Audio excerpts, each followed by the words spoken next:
Hey, what's happening, gamers? How's everybody doing? Sorry for the late start. Hope you guys enjoyed the, what was it, 7-hour video of Ace Attorney? I think it was. Your first like goal is 40 likes. Let's get those likes up if we haven't already. Actually, sorry, first like goal is 100 likes. My Thanksgiving has been interesting. Like, everything was going great until the stove, of course, did what it was going to do. So, I spent a good 45 minutes outside breathing in fresh air because I couldn't breathe. I have problems with smoke, so... the food was delicious, so Amber's an excellent cook. It's just, it always seems like something with that stove always happens. Whenever we're having a great day, and then the stove just completely ruins everything. So I'm doing fine, but I have a nasty headache. So if I sound a little agitated today, that's why. But hopefully you guys had a fantastic Thanksgiving. Everything went according to plan, and you didn't have family arguing about politics or anything. Did the oven burn? The turkey wasn't cooking fast enough, so the oven was switched to 500 degrees. And it wasn't attended to, so you know, the turkey was fine. It's just the oven didn't like it. Um, yeah, and hi everyone. So I'm putting the turkey away, and my brother Jed is up from Chicago. Chicago. And if he's gonna be in the background on the stream, maybe he for like a few minutes, maybe while I'm putting the turkey away. Maybe he'll talk in the background. Maybe he'll just watch Luke. But he's here, so make sure to say hi to my brother Jed from Chicago, because he had to take off work We don't when need to there yell. was literally a new manager. Literally, he had to ask a new manager. He had to drive all the way up and get parking in Chicago and wait for hours on the plane and come here. And also, he had to just endure the smoke alarm going off. So I was getting to the smoke alarm. Yeah. so Jed is here. If he wants to say hi on the stream, he will. But if not, and maybe if he wants to even play with Luke a little bit. But if he doesn't, then he'll just kind of be in the background for a bit while we're gonna play. I'm gonna play together with my brother upstairs in a little bit On the Switch. on the Switch. So I'm gonna go get the turkey away so you guys can say hi to Luke and my brother Jed, and I'll be back. Well, actually no, I won't. But he's here, Jed's here, and Luke's here. Yeah. Okay, so Happy Thanksgiving. Hi.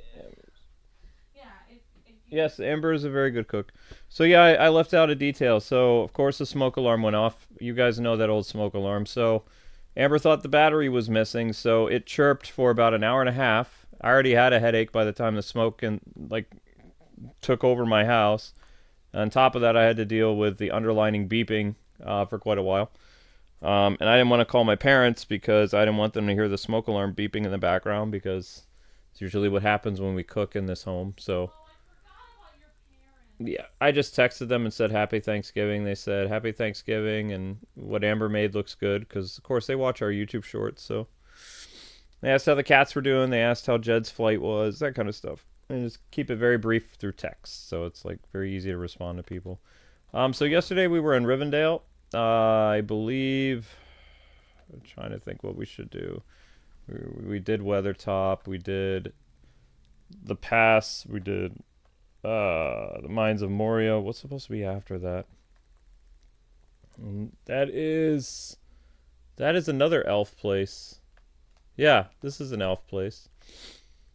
Rivendale's elf. This is Weathertop, and then the elves were over here, right? In Rivendale? Yeah. So Rivendale, I only got 2 of the 8 bricks. Okay. So, gonna go back to Rivendale. Hi from Massachusetts. Hello, Richard. Hi, everybody. Anyway, I hope you guys are having a good one. And again, apologies for the late start, but had to let that Ace Attorney video run. Because, it's a long video. What's gross? Never good when the cook says gross. It's concerning, honey. Oh, okay. Amber's cutting up a turkey. Okay. Thanks for sharing. I needed to know about that. I don't need to know about your culinary misadventures. Especially gross stuff. So yeah, I was reading over the Coppa document, guys, because I was curious. I wanted to see, because I'm probably going to have to talk to the Federal Trade Commission sometime in December. And oh, okay. I've got the gross part of the turkey. No, I don't want to see. And keep that away from Link. Why am I squeamish? Because some people are just squeamish. I'm not. Right, yeah, but there are some people that can be doctors, there's some people that can be butchers. I'm neither, so... Technically, chefs are butchers because they have to cut up the meat, right. But you have to, you can't, if you have a bad stomach or whatever, you can't be a chef. Because obviously it's going to cause problemos. No. Just like if you're squeamish, I would not recommend becoming a doctor. It'd be terrible. So anyway, what was I saying? I was looking over the Coppa law, and you can go to the Federal Trade Commission's website, and you can read all this stuff, and it's very interesting that Amber and I, according to U.S. law, fall under a category that's known as mixed content. Now, what does mixed content mean? It means that our channel deals with a variety of stuff, and we don't target kids. So, if you really think about everything that YouTube's doing with their crazy Coppa thing, our channel already, because we cover a variety of like E, T, and sometimes M-rated games, according to U.S. law, there's literally like a law code number. I have a pounding headache, so I can't remember the exact sequence of numbers. But there is a appendage or some type of like something in the document that talks about like if a channel or a website has like a mixed audience, then they can't be held at fault for showcasing like products for kids, as long as they are not stealing or taking children's information for like advertising purposes or whatever, which Amber and I cannot do that anyway. Only YouTube can take people's advertising.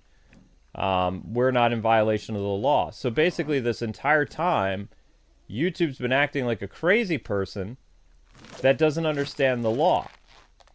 That's like recently, I don't know if you guys know who AOC is, but there is this lady in Congress who was talking to the new guy who works at, who's going to be working at the border, and she was like being very emotional and stuff like this, and this guy is literally quoting U.S. law through code to shut her up. You know, that's basically what the FTC is. The FTC literally has codexes in their massive document, which I doubt YouTube ever read, and it actually goes over everything. It does not tell people what type of games you're playing, because they even said we can't really go after every type of cartoon-related content on the internet because not all cartoons are made for kids. It literally says that in the law.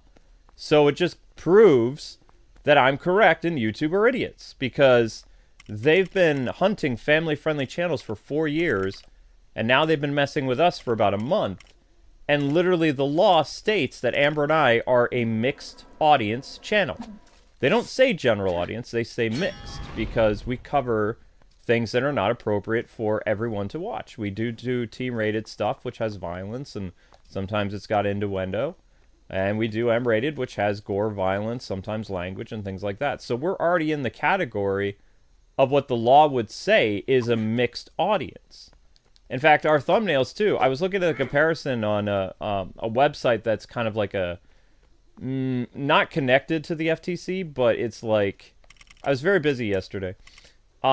It's a website that showcases...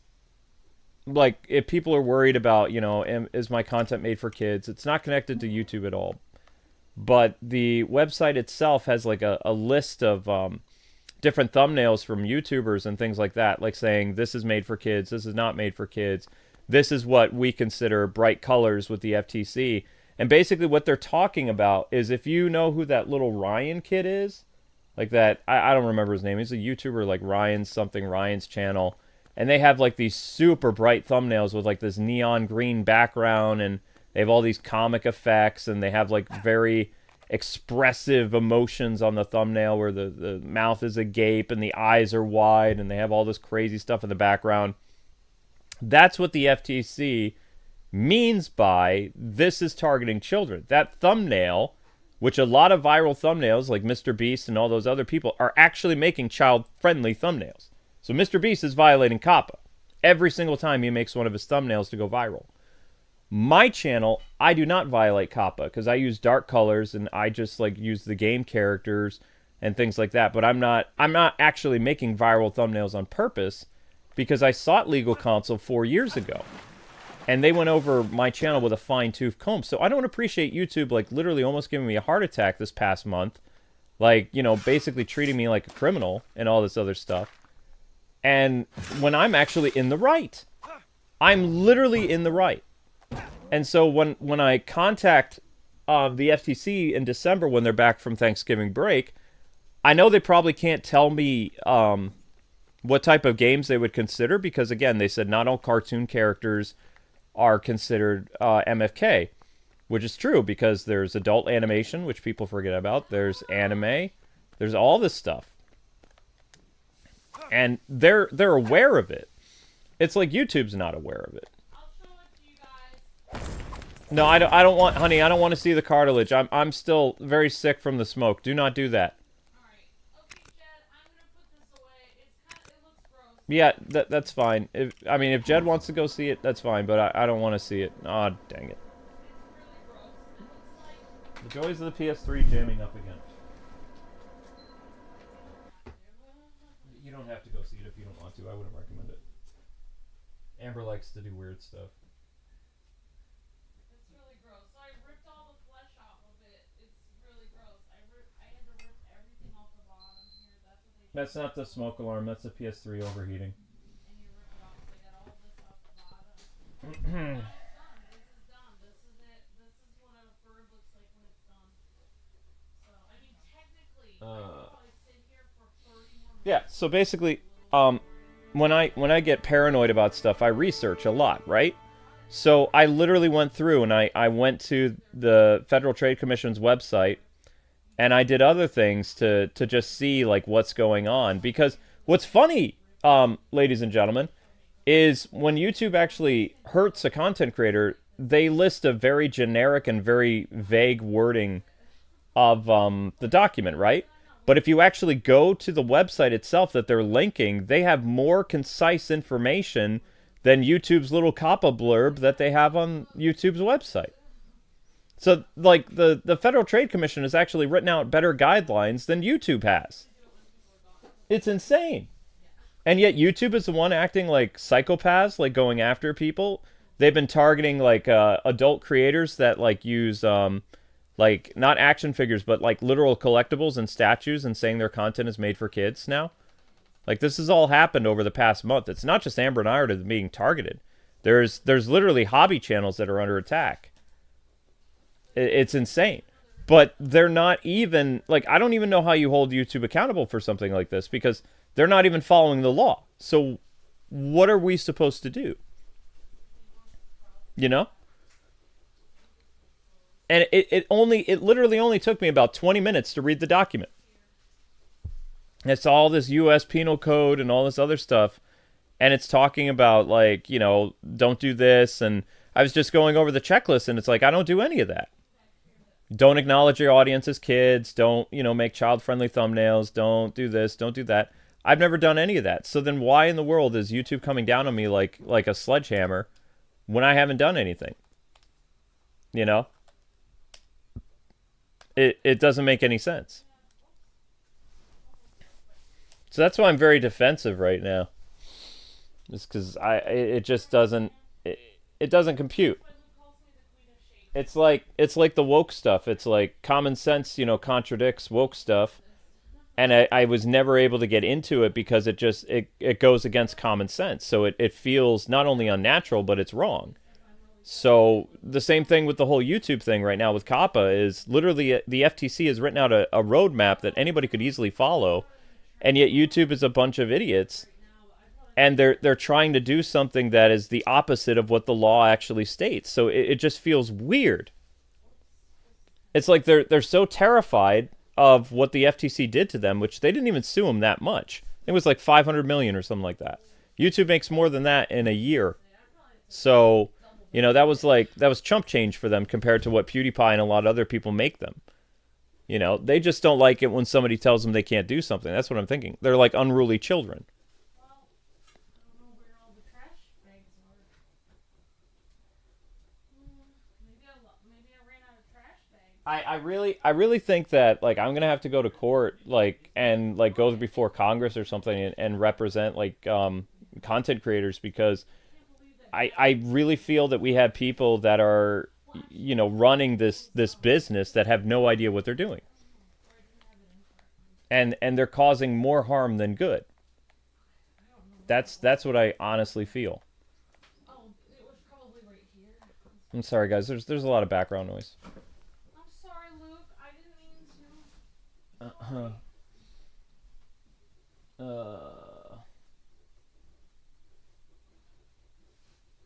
Alright, so I think as long as everything that can go bad. Anyway, so the game jammed up again.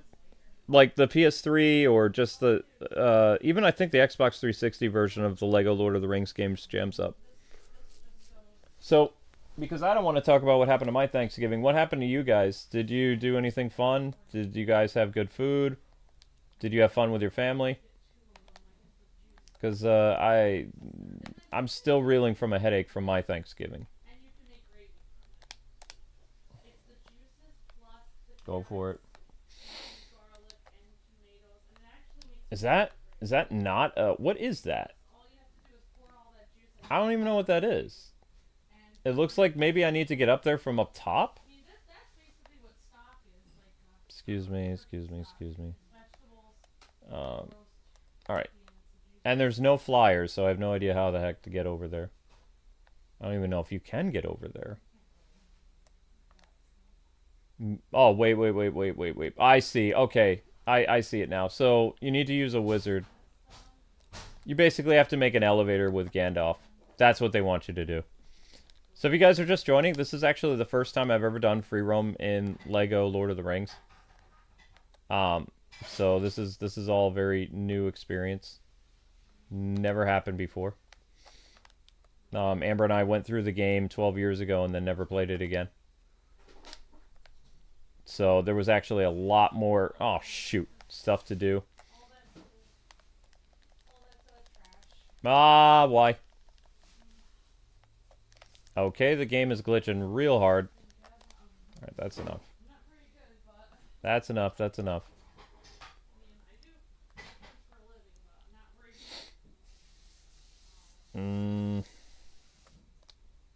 good. Okay, so Frodo has to ride the elevator again. And hopefully this time he won't fall to his death. No. Yeah. No. I guess I'm just afraid that the next time I invite Dad, he won't come either. So I'm just It doesn't set a very good precedent, Amber.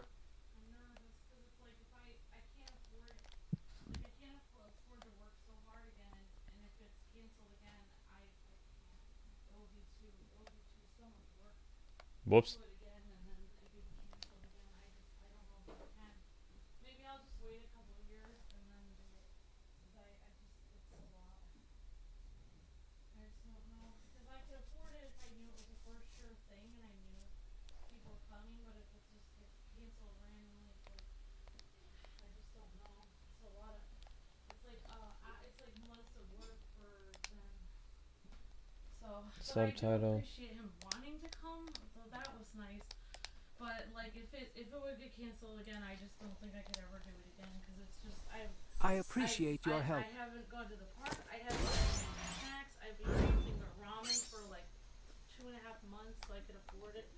I've had no time off. Sorry guys, the sound wasn't on, so you kind of missed whatever that quest was. It's been a lot of work and what can I do? Yeah, I got it, Sharon. I saw there's no audio. I know. I saw it. So, you guys are probably wondering about our annual Thanksgiving thing. Like, that won't be happening until Saturday. We'll be playing the football thing on Saturday this year. Because there's the family over here and everything's completely different. Also, most of the games I'm playing tonight are very dark colored based. Like, Lord of the Rings is a very dark looking game, even though it's Lego. This is a more mature Lego game, even though YouTube would count this as MFK. Because they're drunk. But this is a a more like older kid or older teen oriented Lego game. It's very dark. It's very fun, but it has like very dark colors. It's not like a bright kids thing. So Ghost of Tsushima is also very dark in colors. I can't deal with a bright football field today because I have a pounding headache because my house was filled with smoke for at least an hour. And not only that, but there was a smoke alarm going off for about an hour and a half. So I'm a very grumpy Gus today. So I am.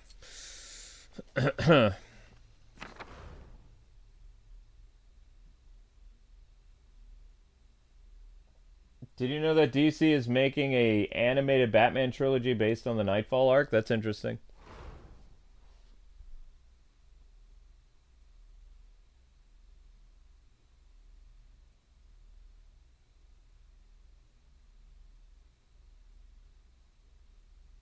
By the waterfall, there is a silver object to blow up. What waterfall? I mean, there's lots of waterfalls. All right, I needed to drop down there to begin with. All right, Gandalf, help me out here one more time. One more time.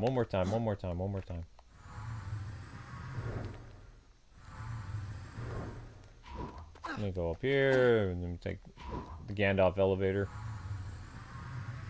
Switch to Mr. Photo. There we go. All right, so need to remember that I need to drop down here.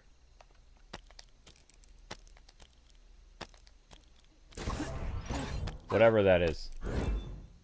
Mithril Spring Boots. Okay, that's done.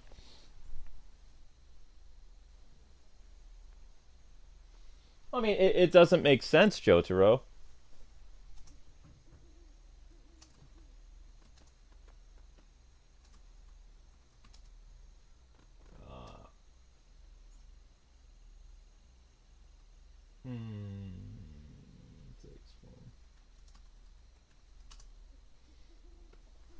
Because I mean, I'm just going to be honest. I think most politicians are idiots, right? I think they're dum-dums.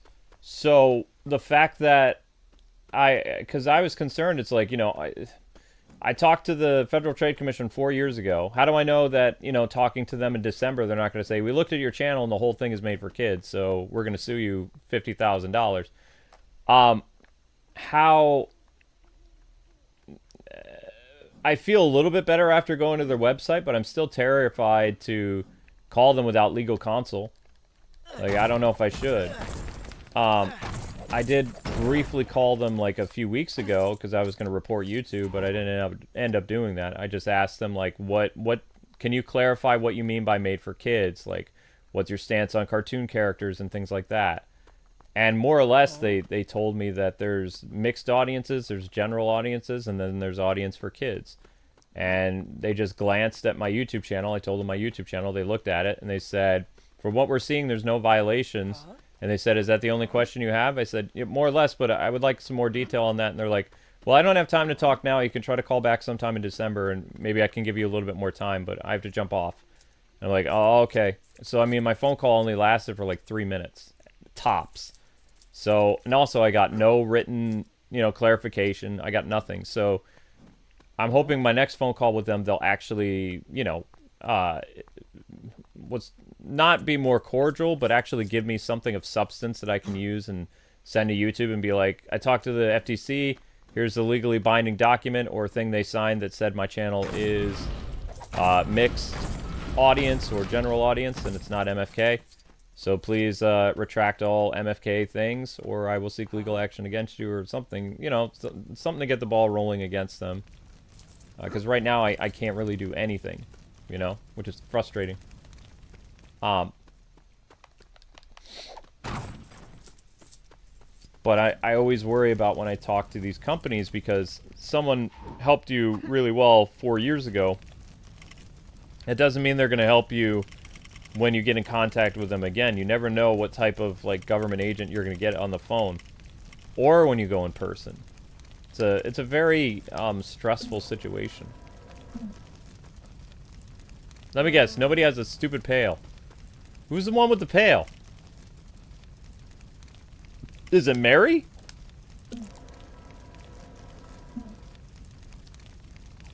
No, it's not Mary. I'm guessing I need to find water or something in order to throw it in the pail. Unless this is the situation over here. You don't have a pail. Of course you don't have a pail. Why wouldn't you have a pail? Okay, then let's try Pippin. Let's try Pippin. There he is. Okay, Pippin is the one that you're supposed to use. Okay. Move, Mr. Pippin. But yeah, like I said, it's just, like, this entire month has been stressful. Like, for me. I'm just glad. I'm hoping it'll be a better December.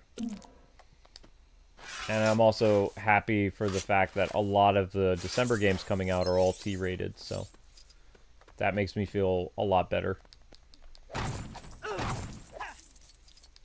Because, I mean, let's just say I get into a phone call, right, in a couple weeks, and they say, okay, we don't think it's a good idea for you to cover E-rated games anymore. Then be like, all right, I'm going to comply with that, and I'm not going to do E-rated games anymore if you say that that's a problem now. I'll never cover E-rated games on YouTube ever again.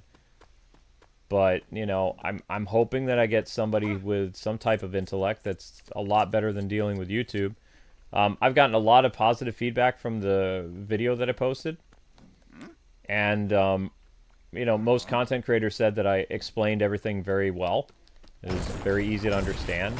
And, you know, I laid out everything that is what they believe. And a lot of people, you know, said that. I was heartbroken to hear from... I had a couple channels contact me that I can't help they do toy reviews. And their whole lives are all messed up now. Like, because YouTube, like, went through their entire channel. And they've been a collector of action figures and things like that. And they swear in everything in their videos. That's the thing. They're not, like... They're not trying to be a general audience channel. And, they're going to lose everything. Like, every day, more and more their unboxing videos are being labeled MFK. And they look at some pretty raunchy figures. They look at figurines from Japan and all kinds of stuff, like waifu stuff. And, you know, I feel bad for the guy. But you know, I don't know what to do. It's toys is a completely different thing. You know, video games is going to be a very difficult battle as it is. But I don't know what to do for the toy collectors. At all. Yeah, so Amber won't be here, if people are wondering. She's hanging out with her brother. I have a job to do, so, like, just like when Amber goes to visit her family, I have to work. If I don't work, then our channel declines. Like, we're not like other YouTube channels that can just take a break. I took 6 hours off, and this channel almost, like, fell into ruin. Like, we dropped... And there are people... This is a sad thing. There are people home from school right now, and our channel barely did 1,000 views an hour when we weren't making content. Like, even when Ace Attorney was going. It's crazy. That's just the state we're in. So, I mean, I don't really need to deal with the whole Coppa situation and YouTube's, like, legal nonsense when literally my channel's shadow banned and I have to work harder than anybody else to begin with. So I don't need that extra stress compounded on my shoulders. It's too much. I have enough stress every day just trying to keep everything stable. And that's nearly impossible to do. So I don't need that. It really feels like somebody at YouTube is trying to kill me with a heart attack, though. That's what it really feels like. Doesn't feel normal. At all. Hate to break these very nice elf statues, but we don't have a choice. Because if the elf statues don't get it broke, then I can't move stuff. Somebody gave a highlighted message.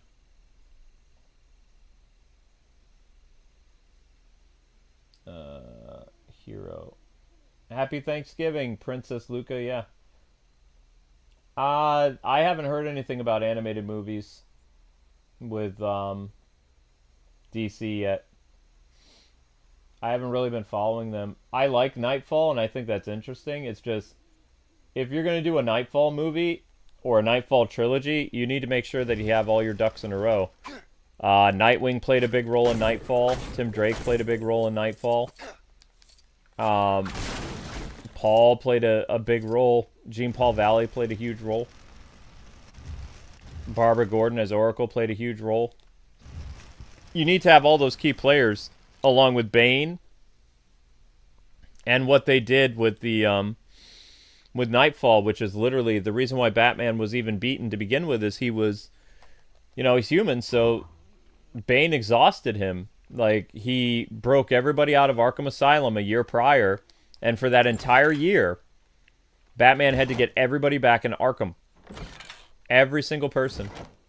And when Batman finally got the last person back in Arkham Asylum and he was finally going to rest, that's when Bane broke into his house and broke Batman. Because Batman had no way of, no downtime at all. Just like I have no downtime from YouTube. Like, I got to sleep about 6 hours today. That's the most sleep I've gotten in 2 weeks. Because usually I only get about 4 or 5 hours sleep a day. So I got about 6 hours, and Amber was constantly waking me up. So I didn't get REM sleep. I got maybe like 3 hours of uninterrupted sleep, and then Amber would barge into the room. And I would, of course, wake up because my door doesn't work very well. It's a very squeaky door.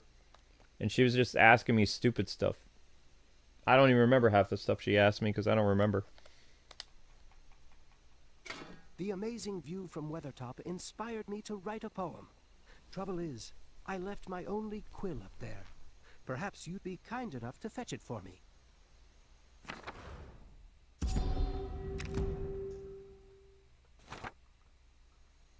Yeah, Silver Sonic is Portuguese. They don't celebrate Thanksgiving. It's more of a U.S. and Canada thing. Although Canada's Thanksgiving is different than ours. Our Thanksgiving is based after the Pilgrims, who landed on Plymouth Rock in Massachusetts. It was one of the first colonies in America, surviving the first winter. And it's been it's been a national holiday for hundreds of years in this country. I gave the man his stupid feather. Hooray.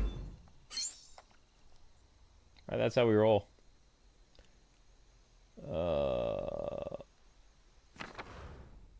Does it say how many, alright, so we 2 silver blocks.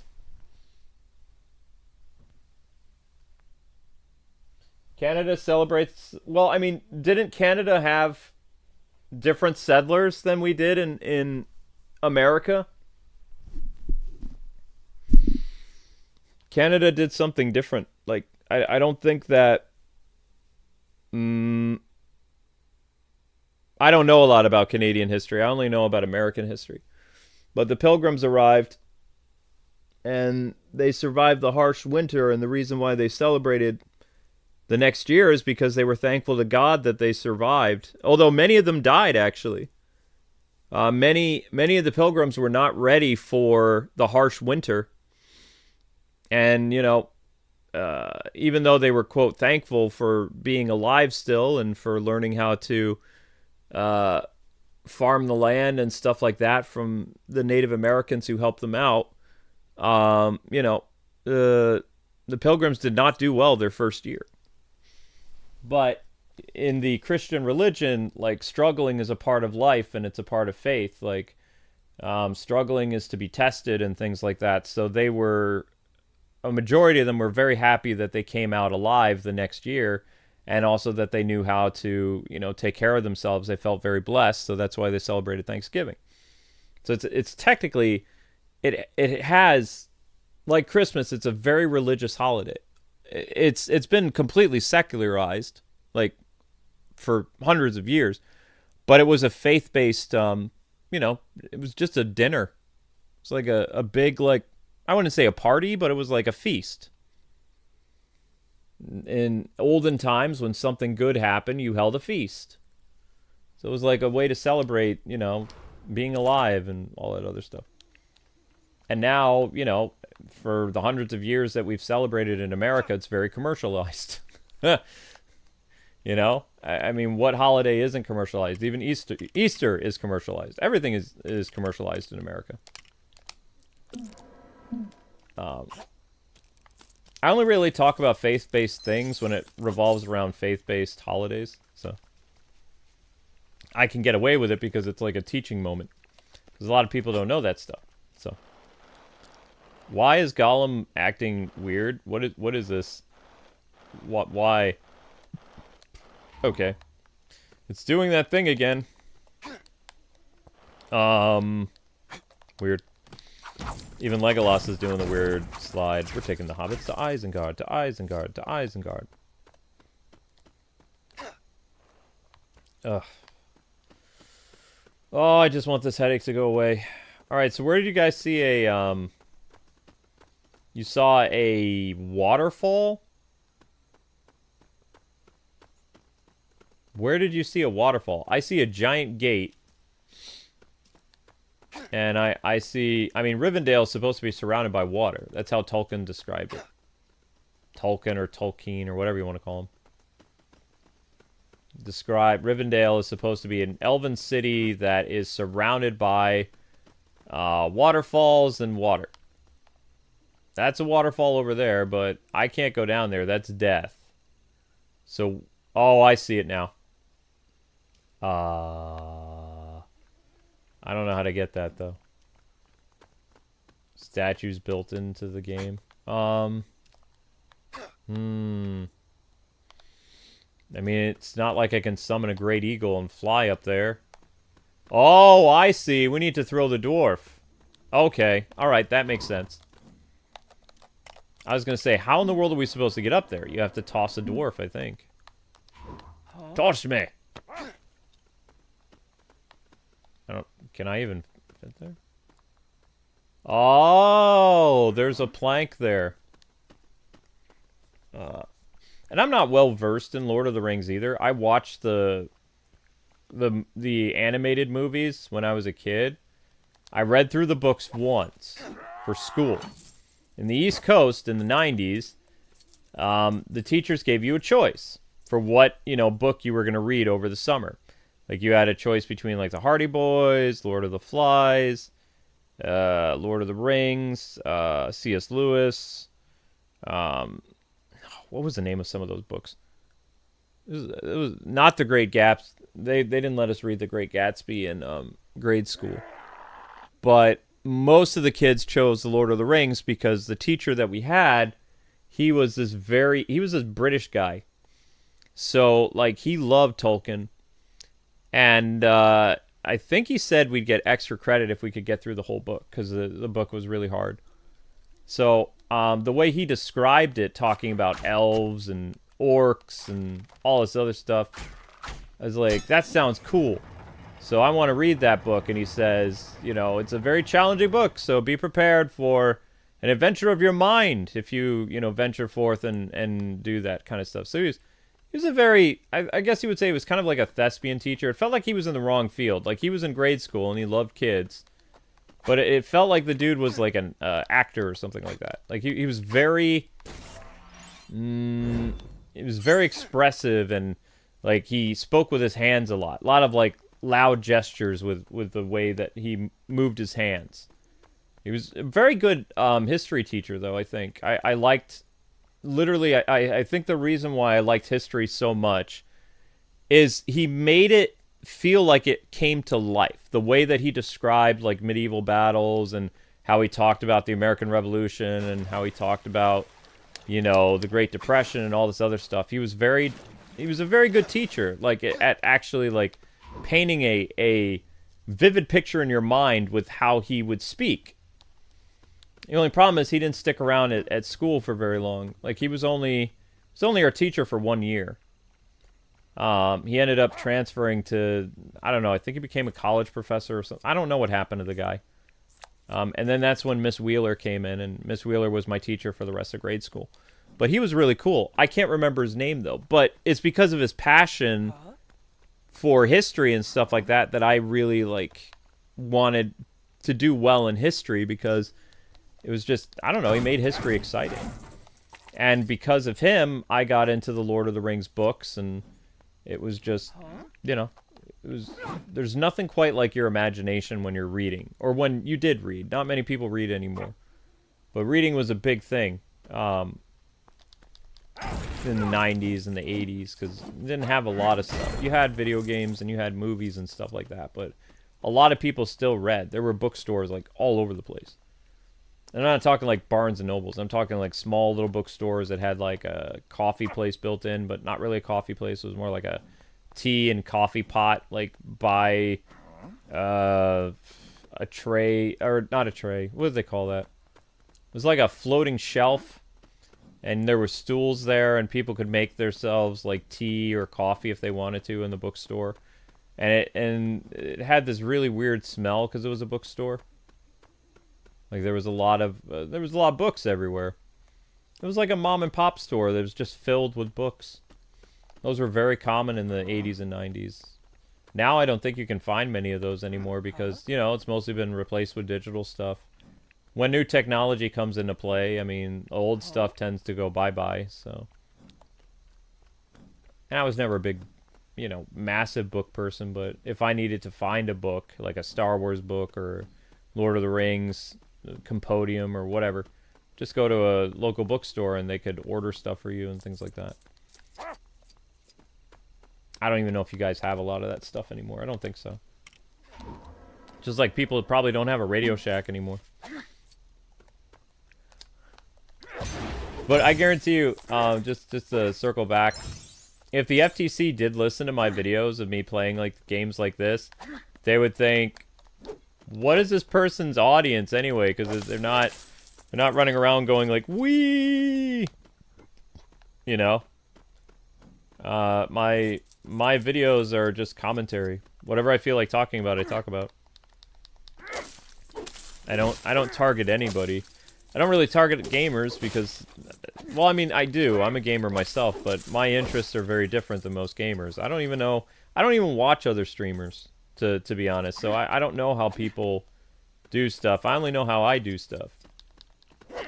I never watch other racers because, for one, I don't want to stumble at the finish line, and two, I never want jealousy to come into my mind when I watch other YouTubers, because everybody has different things that they struggle with in life. You might think that a YouTuber is doing much better with you financially, but their marriage is on the rocks, or, you know, they could be an alcoholic, or there's a lot of things. You don't know what other people, what other things they have to deal with other than yourself. So, getting jealous or whatever is not really beneficial to you as a content creator, because, you know, that person could have much worse than you, and they could actually be jealous of something like you. I've had people say they're jealous of my marriage as YouTubers because most of them are divorced. I know a lot of YouTubers that have million subscribers, and most of them, their wives left them after like a year or two of them being on YouTube. So, you know, some people are very jealous of the fact that I've been married for 18 years and I'm still on YouTube. So, you know, everybody deals with different things. I want to deal with that silver thingy there. But I don't know how to get over there. I don't think I can cross the water. Oh, I can cross the water. Okay, I see. I was overthinking it. I was totally overthinking it. Your audience is cultured? I mean, I think gamers can be cultured. I think that, you know, because we, like, play such a variety of stuff, like, we broaden our minds with so many different things on this channel. We talk about superheroes, we talk about mythology, we talk about food, we talk about cartoon shows, we talk about anime. You never know. I mean, with my mind, because I'm so sporadic and, like, I can easily switch gears whenever, you know, that's the blessing of ADD, is, you know, I'm always constantly doing stuff. While as Amber, she has to have some type of structure. Like, if she's doing one of her, like Disney and whatever Disney Dreamlight streams, she has to make sure that she is staying on whatever topic she gives for herself. But it also stresses her out when sometimes she doesn't even talk. Whereas I'm a more ad-lib kind of guy. I'm inspired by, different things. Like, I've been watching a lot of Tolkien right now because I'm playing the Lego Tolkien games. So I've been watching a lot of Tolkien scenes on YouTube. And Amber had The Hobbit on a few days ago in the background when I was editing that Coppa video. Because I was working on that Coppa video for like 2 days. Like, those videos take time, right? So she had The Hobbit on in the background. And then I was curious about it. Because I didn't really read The Hobbit a lot when I was little. I didn't like The Hobbit as much as I liked The Lord of the Rings. The Lord of the Rings, to me, was more excitement, more action. The Hobbit was a lot of the dwarves hanging out on ponies and talking and smoking and singing. And occasionally there was like some action things until, the Battle of the 5 Armies or whatever it's called, 9 armies, I don't know. One or the other. Where those, I won't say their names, but there are a lot of dwarves that end up dying, facing the orc at the end of the Hobbit, or whatever, whatever book that is. I don't remember how many Hobbit books there was. I thought there was just one book called The Hobbit, and it was really long, and Peter Jackson just broke it into 3 movies. Like, I'm pretty sure it was just one book, but I could be wrong. I don't know. But anyway, the Hobbit for me was always just kind of like, it was the story of Bilbo, and it was for me, it was a prequel when I'd already seen all the Lord of the Rings stuff. Is that a dwarf that's attacking me? You're attacking me. Oh, that's interesting. So if I'm an orc, the dwarf will attack me.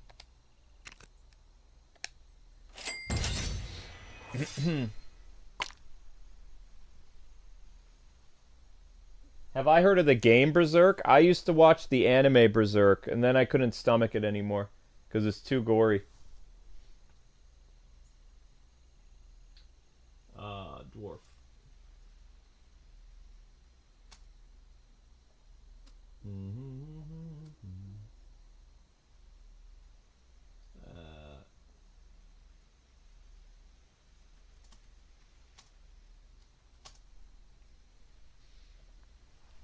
You read a lot of fantasy books? Yeah. Did you know a lot of audiences that have seen The Lord of the Rings are confused about... A lot of them didn't read the books. They just watched Peter Jackson's thing. You would be surprised to learn that there are actually a lot of people that think that Gimli is the last dwarf alive in The Lord of the Rings. And it's like, people forget that when you... I was seeing all this stuff online about it. I was like, you can't be serious, because at the meeting of the Fellowship, where the hobbits are meeting the different races of men and elves and dwarves, Gimli is the representative of like one dwarf group. And that group that came to the summit, there was like 9 dwarves there. And if you read the books, Gimli mentions how there's different dwarf kingdoms that are still around. And his cousin Balin is in the mines of Moria. Because, like, when they say king under the mountain, I don't know if people know this or not. Maybe you do, maybe you don't. But when they're talking about the dwarves being the king under the mountain, they literally mean that they build these impressive structures underground. So there's lots of dwarven cities that are all over the place.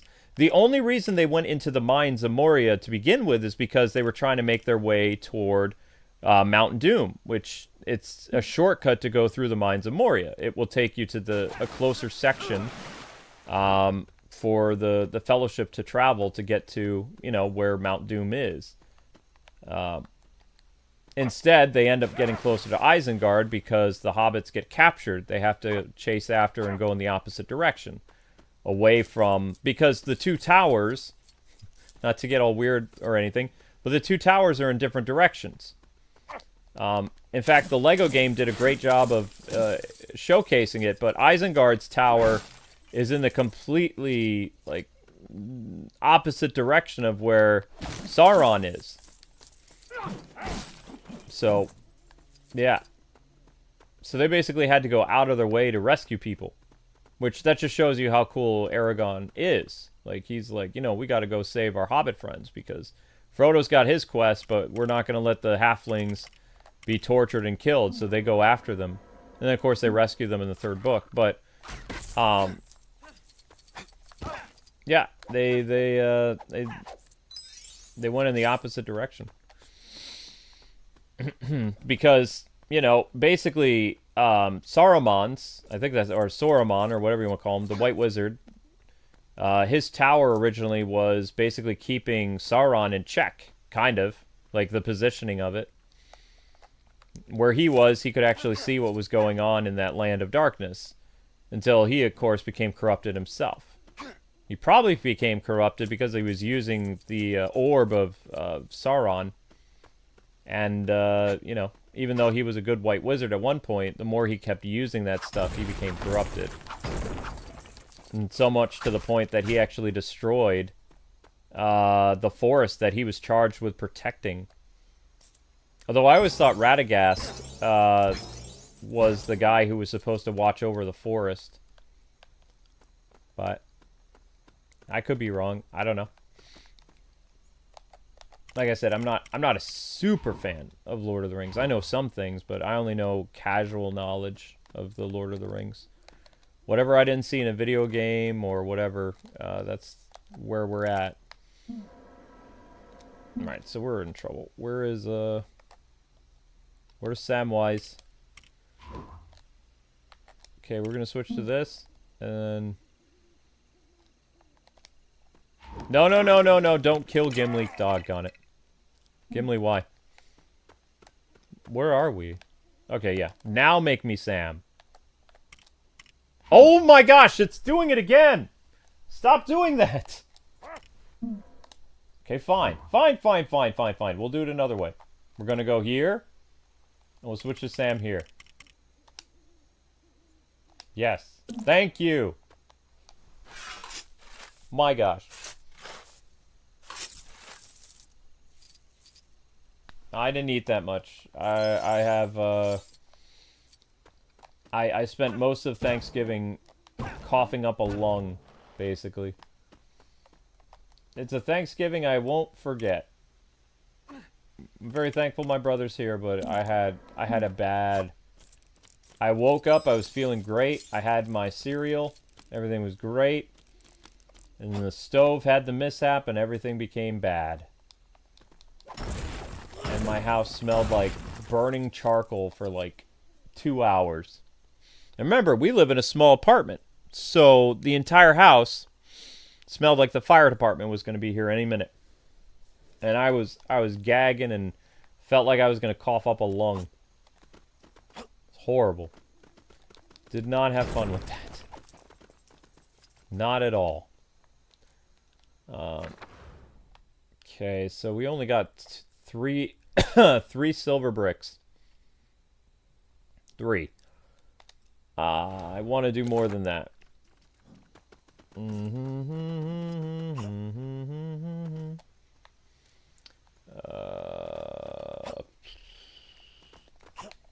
You can't bounce on those? I was gonna say anybody can bounce on those. Boingy, boingy, boingy. Okay, they don't have a brick finder, do they? See, this is the meeting of where the Fellowship took place. This is from the movie. This is where all the different representatives of Middle-earth came. You had the dwarves, you had the elves, you had another version of the elves, you had men, you had another version of... Because there were some representatives from the Western Man. And then I don't remember who the other people here. And then they chose 9 envoys from each of the people that were here to, you know, to go destroy the ring. But it was always funny to me. I was reading online that some people are like, so Gimli is the last of his kind? It's like, no. It's just that he lost his cousin Balin in the mines of Moria. Peter Jackson never showed the other dwarven kingdoms, and I don't know, maybe somebody could help me out here. In the Return of the King book, do the dwarves show up on the Battle of the Black Gate? Yes or no? In the Peter Jackson movie, the people who show up at the Black Gate from the king is Gondor, Rohan, and I thought one other human city. And the elves, a lot of elves. But I don't know. The dwarves, other than Gimli and a couple hobbits, I mean, there's not really a lot of people to go up against the Black Gate to deal with Sauron. Sauron, sorry, not Sauron. Sauron. So my question is, in the Return of the King book, do the dwarven armies come and join man? Or have they completely forgotten about man after, like, whatever their falling out was?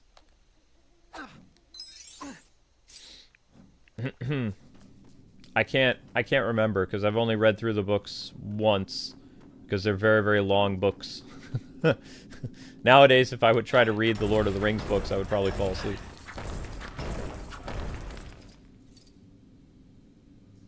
In the Return of the King movie, it's just the Western men. Yeah, because the East is, they sided with, Sauron. The kingdoms of the East are part of the Black Army. At least I think that's what it's either called the Demon Army or the Black Army. I don't remember.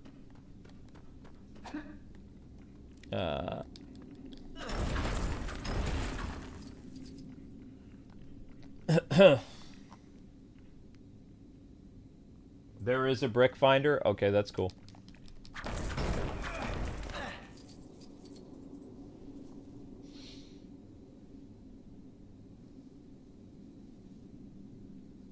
Lego waifu? What?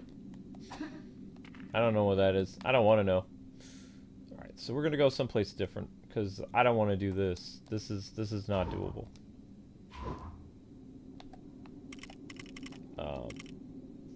Like this stuff here I can't do. Wolf. Behind Waterfall.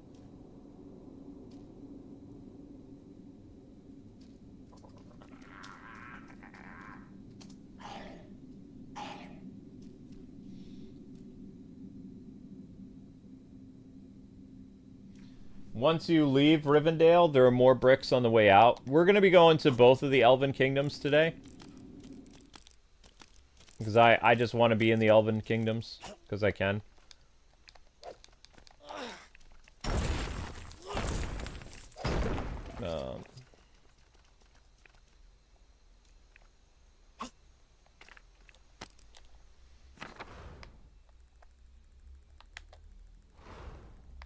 There's supposed to be a guy up here. Oh, I already found him. Yeah, I see. There's a silver brick here. And there's something here. I don't know what that is. It's Middle Earth. And there's a silver brick here.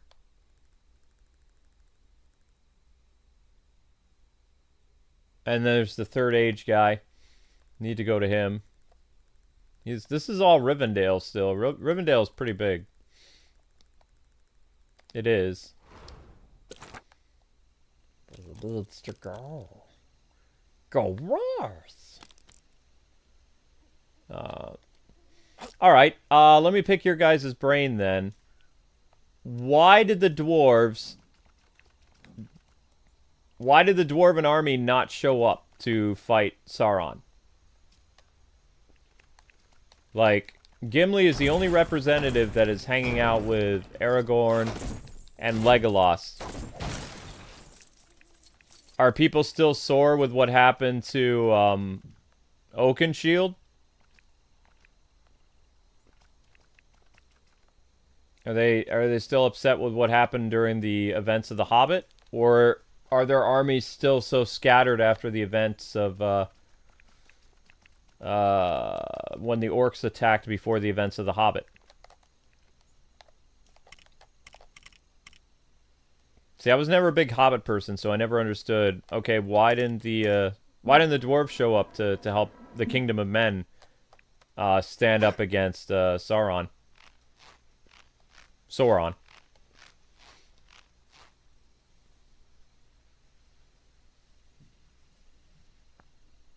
Garrett can answer that? Yeah, Garrett or Wally, yeah. Probably.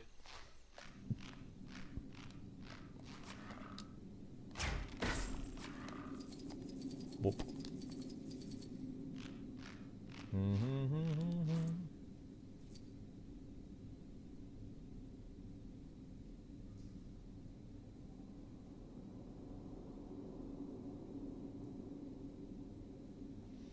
Oh, the dwarves were busy fighting off orcs.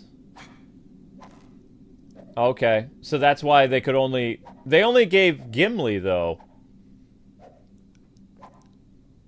Is there a reason why only Gimli... Oh, wait, no, they were only doing one representative from each of the 9 that were at that conference, right?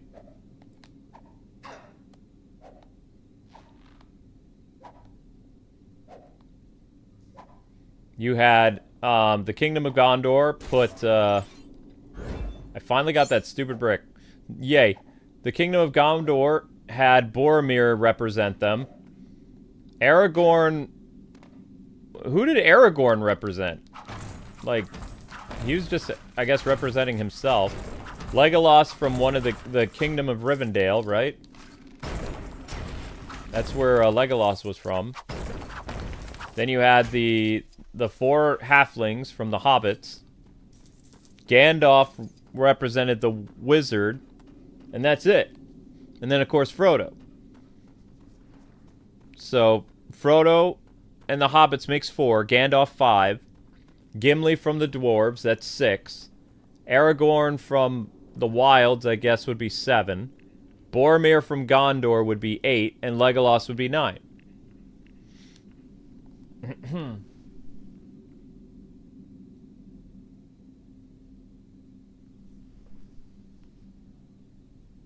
So you're saying the dwarves were busy engaging with the enemy, so they couldn't do anything. That makes a lot of sense.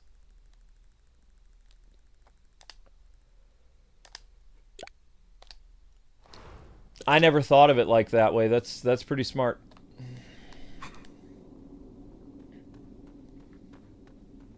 I always thought Gimli, like, even though Legolas is, like, everybody's favorite, my wife and I really like Gimli in the movie because, you know, he's from the Indiana Jones movies.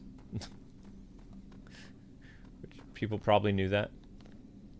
What is this?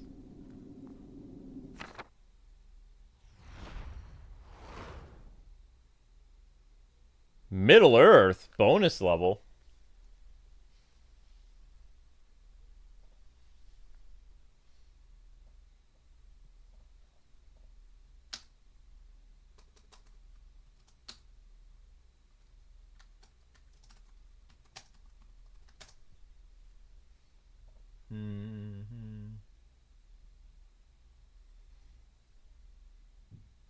Gimli is from Indiana Jones? Yeah.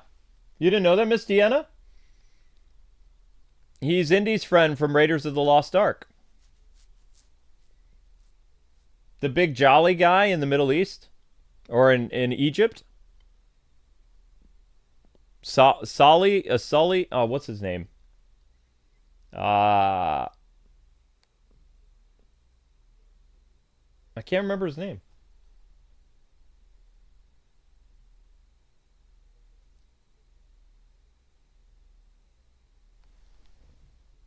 Sala. Yeah, that's it. Sala.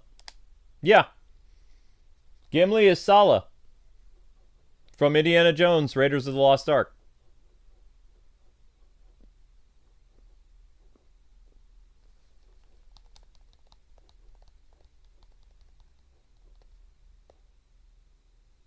Gimli. Gimli's from the Indiana Jones trilogy.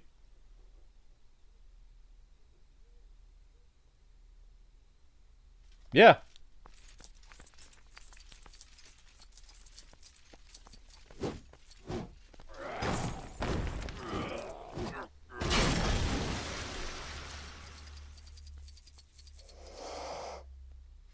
Oh, I would, Miss Deanna, if you ever get a chance, watch the first Indiana Jones movie, and you'll probably really like it. Like, do not let the Crystal Skull or the recent Indiana Jones movie be your first introduction to Indiana Jones. Like, in a few weeks, we're going to be covering Indiana Jones' new game on Xbox, and I would strongly recommend that everybody watch the first movie, Raiders of the Lost Ark, because they're probably going to reference Indy's movies a lot. Like, they'll reference the original trilogy, most likely, in this upcoming game, because they actually do make mention of Indiana Jones movies in the games. Even Staff of Kings and the Emperor's Tomb mentioned Raiders of the Lost Ark and The Last Crusade and stuff like that. Well, actually, no. The Emperor's Tomb took place before the Temple of Doom. So he did talk about Raiders quite a bit in that game. And Staff of King takes place right at the end of... it's either at the end or the very beginning of Emperor's Tomb. I don't remember. Or, not Emperor's Tomb. Staff of Kings, I believe, takes place before the events of Temple of Doom, or after. It's not before. It's before the Last Crusade.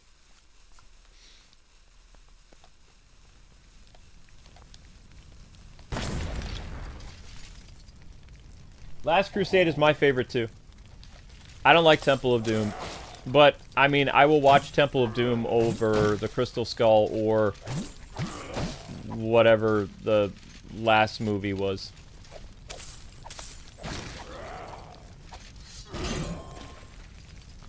Although I think they could have ended the franchise after the Crystal Skull because they had a pretty, pretty clear-cut way of ending the franchise with giving fans the possibility of, like, someday Indy's son could take over or something. But Hollywood being the way they were, they just couldn't, let Steven Spielberg have what he wanted to do. And, give Indy's fans the possibility of, yeah, someday Mutt or Mutt's son could take over as Indiana Jones in, like, a future installment or something. Nah, we're just gonna kill Mutt off camera. We don't like the character, so. See you, Shia LaBeouf.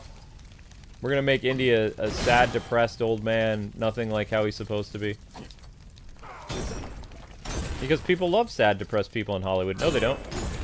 Indiana Jones movie bombed because people hated what they did to Indiana Jones. People who had been waiting for a true Indiana Jones movie did not get that.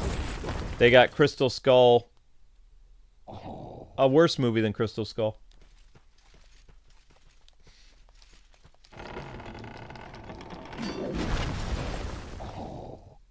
Yep, Temple of Doom dealt with the occult. Yep. That's why I'm saying, like, Raiders and Lost Crusade are the best.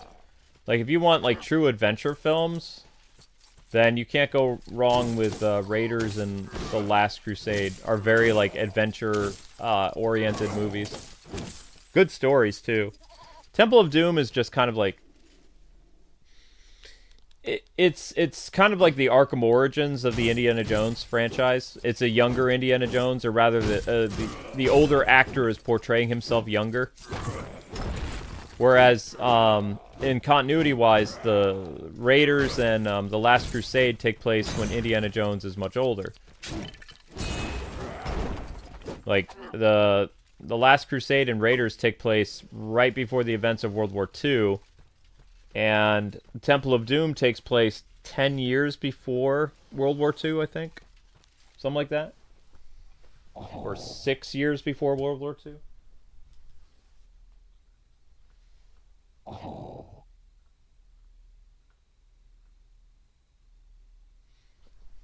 So yeah, Miss Deanna, if you can, and anybody, this goes to anybody too. If any of you guys can watch Raiders of the Lost Ark, just that one movie, before we do our Indiana Jones series I think we start our Indiana Jones series on December 7th. Like, it would be great to get the audience on the same page, because I'm going to be making references to past Indiana Jones movies. With my jokes and how I deal with the Yahtzees and things like that. I'm going to be referencing the past Indiana Jones stuff. So some of you guys won't get my jokes if you don't see the original movies.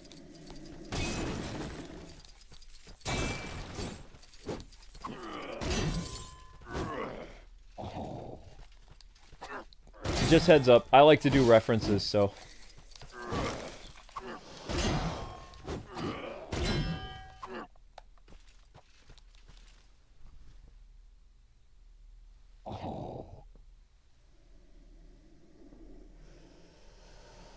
You're gonna do a marathon of the original trilogy? Go for it.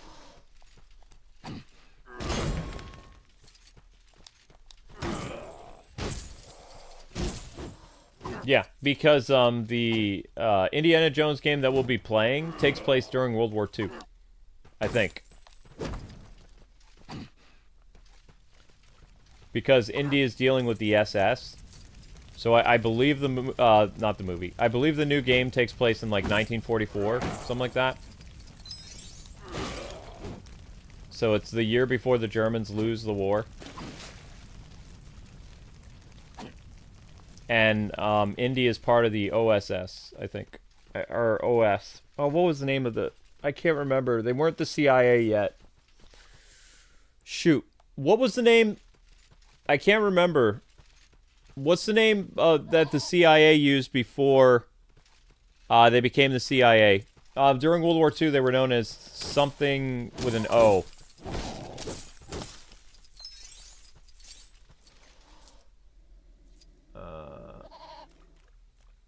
Something about operational intelligence or something. Does anybody remember what the CIA was called before World War II or during World War II? They weren't the CIA yet until like the 50s. 50s or 60s. It might be OSS.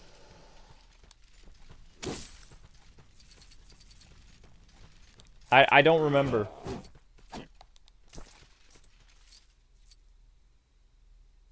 It was OSS? I did remember it correctly? Wow. Go me.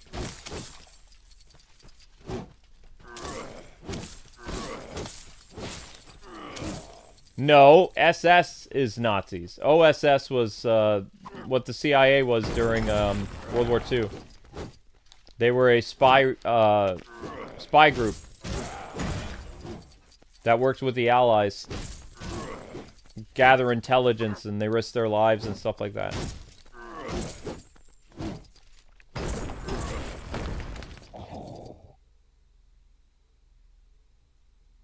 Okay, so it was called Office of what? Office of Strategic Services? Okay, so it is OSS.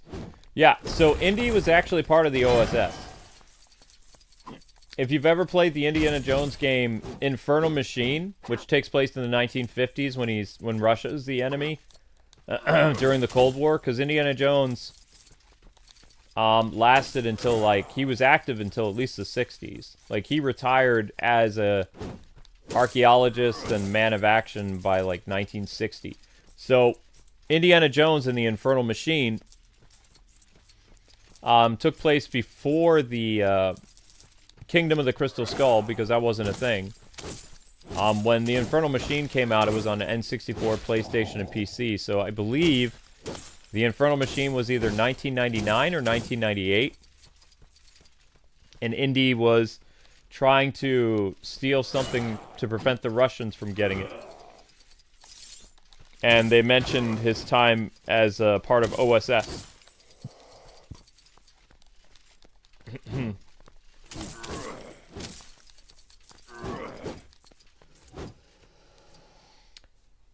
Indiana Jones is an archaeologist. He was hired by OSS. He did espionage stuff for them. He did espionage stuff for him. He did spy stuff for the U.S. government during World War II. Why did he do spy stuff when he's an archaeologist? The same thing. Did you know that in World War II, we had people who were in Hollywood that actually, they quit Hollywood for a while to go serve in the war? A lot of high-profile actors from the ages of 25 to 45 joined the U.S. Army or the Marine Corps or whatever, and they actually fought in the war. And I believe some famous celebrities from back then did die in World War II. Or at least were missing in action. But a lot of them came back from the war. Jimmy Stewart, the guy who's in that Christmas movie, It's a Wonderful Life. He served. I'm trying to think. I believe Christopher Lee, the guy who played Saruman the White, served for the British in World War II. There's a bunch of actors. Very different than today. When there's a war today, instead of actors, you know, showing patriotism for their country, they either flee the country for a while or they protest the war. So back then, that's why I say the World War II generation is the greatest generation of our American culture, is because a lot of them laid down their lives to protect mankind against, like, a, you know, genocidal threat. That's why people from the 40s and 30s are known as the greatest generation, is because they not only did the greatest sacrifice for so many strangers that they'll never meet, and they kept our country, you know, free and safe. Well, free. Very few people nowadays, like, serve selflessly. Like, they didn't have to go to the war. They decided to go. We did have a draft system, but we also had a lot of volunteers in World War II. And a lot of those volunteers came from people who were in public office, people who were in Hollywood, people who were doctors went over to the war, people who were engineers. There was all kinds of stuff. There's a lot of stuff that happened. This is very interesting. So this is all of Middle-earth remade as like a Lego set. That's crazy. Look at this. So we were just in the Shire. This is supposed to be the Black Gate, I believe. But I can't get in there unless I push these. Either that, or maybe this is this supposed to be the Mines of Moria?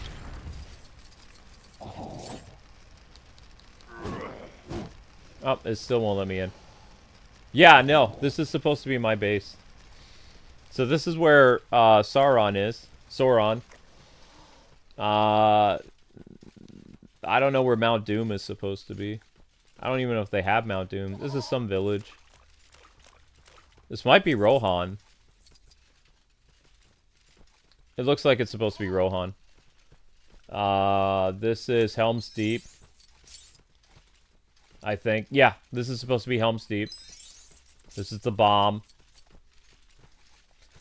This is supposed to be Isengard. Yep. Do they have Rivendale? I didn't realize that Rohan was so close to Isengard. This is the Path of the Kings. This is... I don't know what this is. This is just some cave. This is Moria. The Mines of Moria. Look at that. Yep. This is supposed to be the Mines of Moria. Well, so much for that. It's just a very simplified version of it.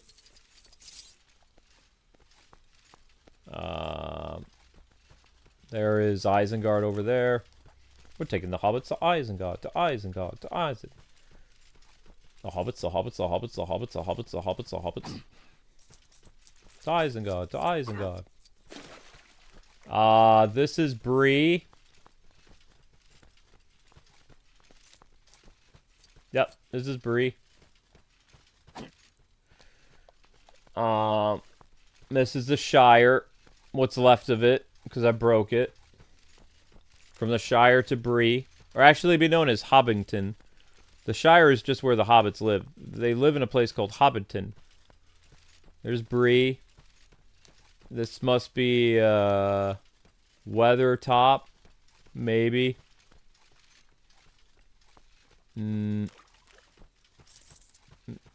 I don't know what this is. This is Rivendale. Yeah. This is Rivendale. Okay. And then from Rivendale, the Mines of Moria over there. Through the Mines of Moria takes you to this part. Into the land of Rohan. And Isengard. Alright, that's cool. So, Quit Middle Earth. Exit level. Yep.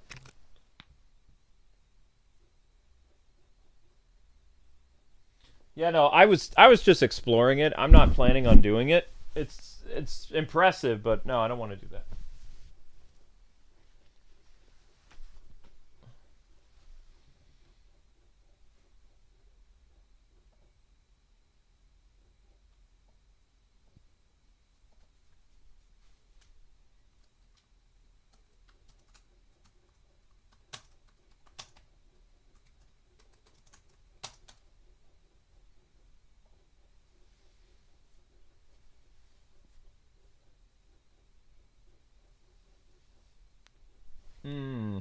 Okay, cool.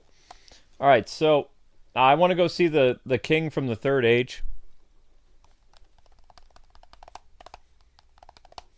Middle Earth is Middle Earth is massive though.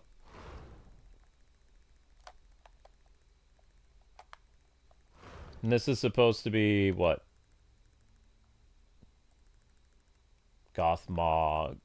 This is where Sauron is. Sauron. And Mount Doom is supposed to be over here. Okay, yeah. So this is where the big bad guy is. This is where the all-seeing eye is. This is where the orcs base is. This is the natural area where the orcs come from. Yep.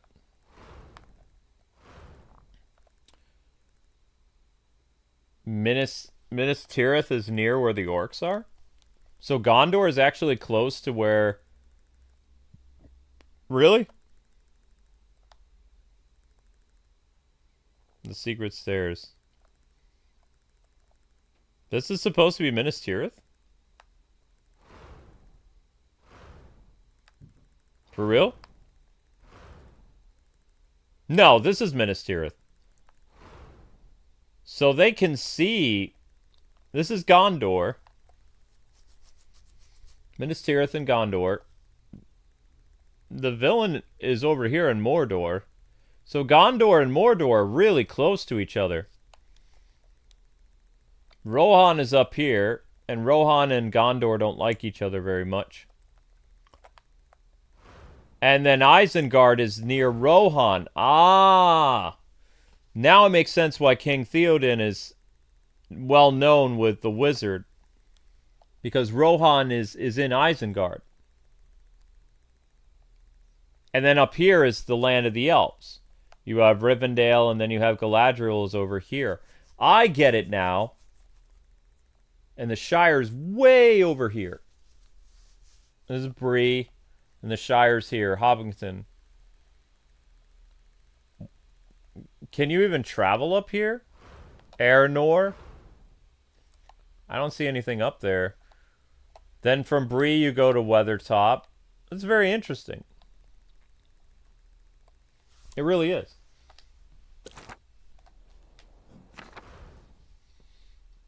I can't believe how big this game is. Like, for a Lego game, this is actually pretty big, if you think about it.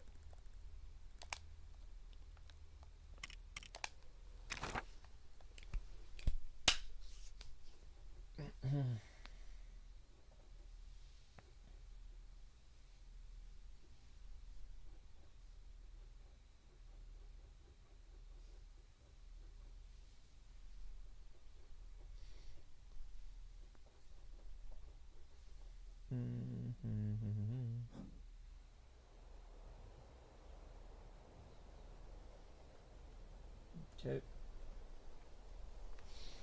Alright, so what we're gonna try to find the King of the Third Age, which is this guy. Set destination, yeah. And hopefully the game will lead us to where he is. And he's the guy who fought beside Isildur in Mordor against the evil king.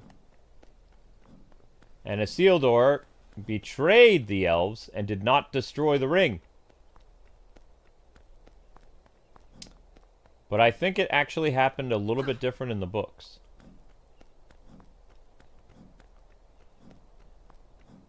Alright, so the guy we need to go to is up there. Okay. We need mighty Legolas. Legolas!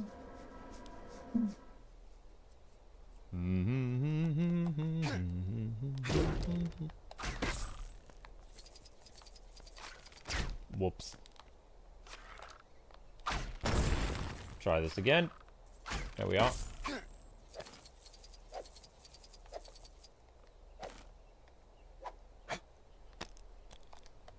Ah! Clever.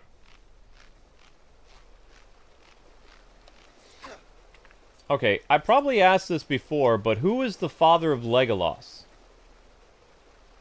Is Legolas the prince of the elves? Does anybody, like, Draugr or,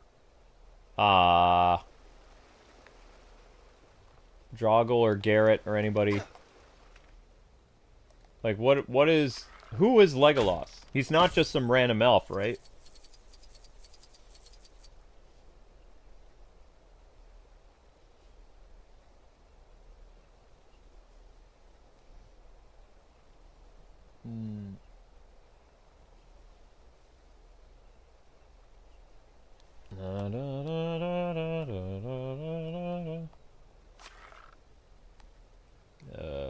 Why did I come all the way over here? I can't get up there. Why did you bring me here? Oh. We elves may be an agile sort, but all that swinging from poles takes its toll on the hands. Could you kindly fashion some mithril gloves for me? In return, I could help to double your income. Legolas knows the Keebler elves? Yes, I believe he does.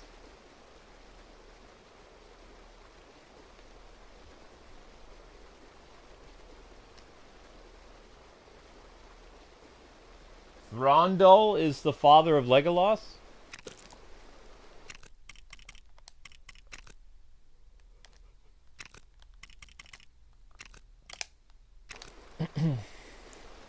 We elves may be an agile sort, but all that swinging from poles takes its toll on the hands.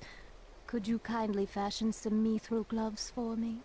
In return, I could help to double your income. Legolas looks very grumpy.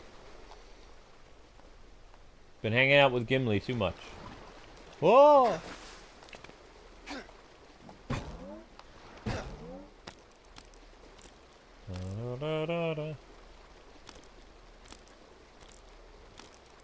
He gets cookies from them? Yeah.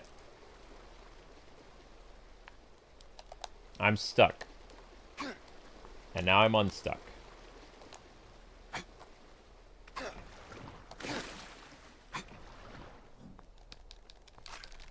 Okay, this looks like a job for Orc Man.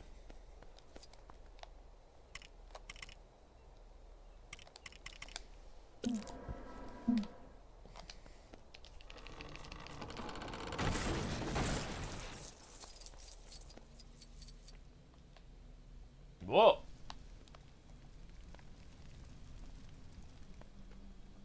Interesting. And what, pray tell, am I supposed to do with that?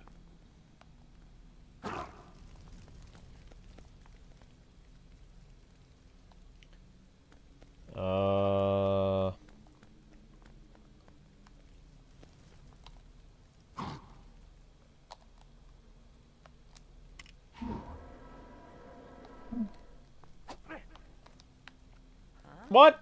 What do you mean you don't have a bucket? Okay, this is getting irritating. He has no bucket, he does. So if it's, then it's Pippin.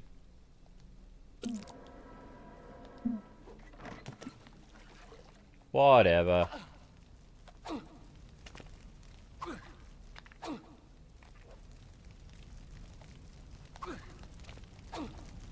Oh!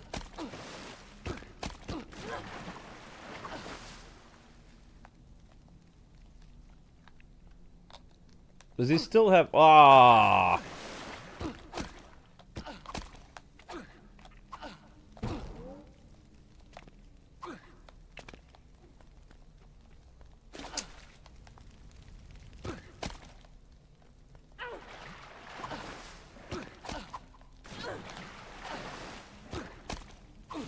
Oh boy.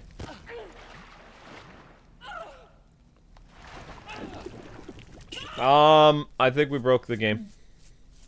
Kind of.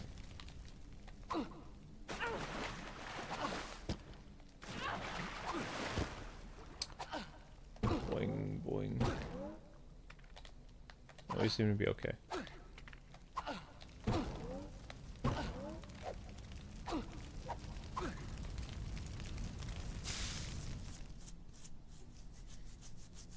The elf is very grateful that we put out the fire inside of his head. Wolf.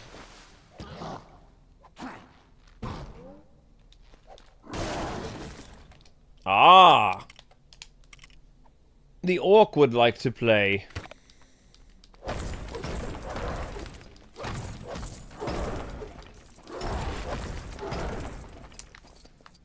Dun dun dun dun dun dun dun.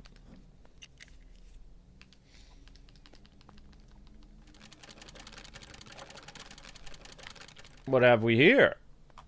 A place only the hobbits can go. Whoa! Whoa, whoa, whoa, whoa, whoa. What's going on? Okay. Weird.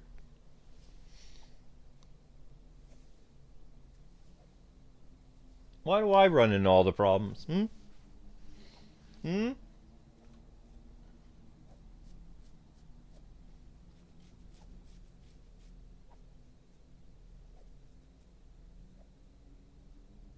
Yeah, no, I know Arwen is the granddaughter of Galadriel. I know.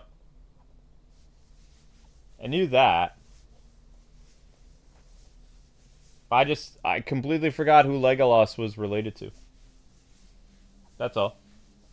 It's like, huh.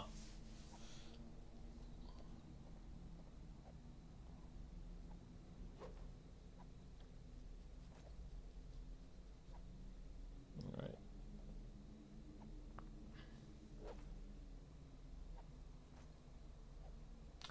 If you made custard pie, would I eat it? I don't think I have a problem with custard pie, Miss Deanna.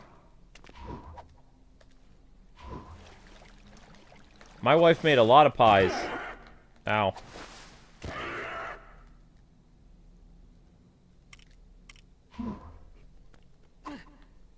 She made too much food, though. Because she thought her father was coming, and well, that didn't work out.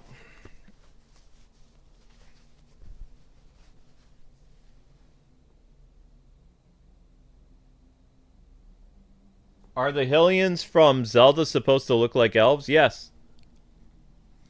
They are elves. They're inspired by elves. Miyamoto likes elves.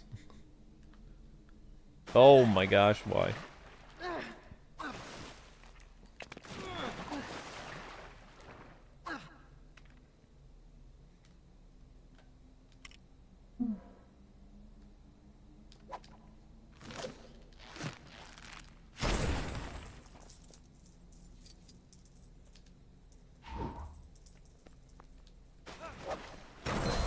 Oh, this is a tomb of the elves. This is the tomb of the elven kings, I believe. That's what this is.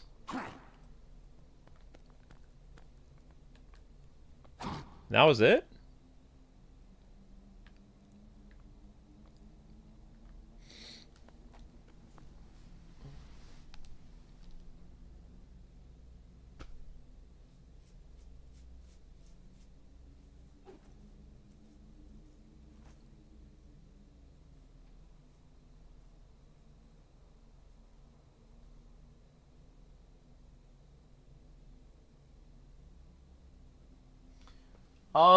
No, elves have a very long lifespan. They don't have as long as a life, like, Hylians don't have as long as a lifespan as, like, say, Lord of the Rings elves, but they live for a few hundred years. Impa's like 200 years old. Basically, if you look at, the elves in Legend of Zelda games, they basically have the lifespan of a Tolkien dwarf, which is about 200 years old. Roughly, that's, you know. they get to maturity when they're around 18 years old. They're an adult, obviously. Oh dear. But they're, you know, they're fantasy creatures, but they tend to model their lifespan after, like, Tolkien dwarves. And Tolkien dwarves, at the most, can live about 250 to 300 years. Their normal lifespan is about 200 years. But they're not, like, thousands of years old. The only reason Zelda lived to be 1,000 years old is her spirit is old. After the events of Tears of the Kingdom, she lived as a dragon for 1,000 years. Prior to that, her soul was trapped inside of Ganondorf, or Ganon, or Blight Ganon, or whatever you want to call it, during the Breath of the Wild events. Like, the Breath of the Wild takes place over 2 centuries. Or 1 century. Wait. Breath of the Wild takes place over a century. So for 90 years, or 95 years, or however many years, Link and Zelda were about 18 years old. Or Zelda was 18, Link was like 20. When Link originally was mortally wounded, he was like 20 years old in the Breath of the Wild. So he is 120 years old. Zelda was 117 years old, or 118 years old, because she was trapped inside of Ganon. Then you add on even more years to her life, when she was a dragon, and then it just gets super confusing. I don't know. And then when you go back and you play Breath of the Wild and you see Zelda flying around as a dragon, or know that she is flying around as a dragon, it's kind of, huh? It's a little weird, but it is what it is, I guess. I don't know. I think it's weird.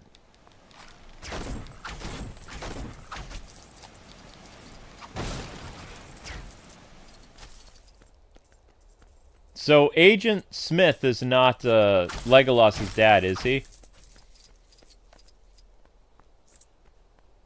Agent Smith from The Matrix. Is he Legolas's dad?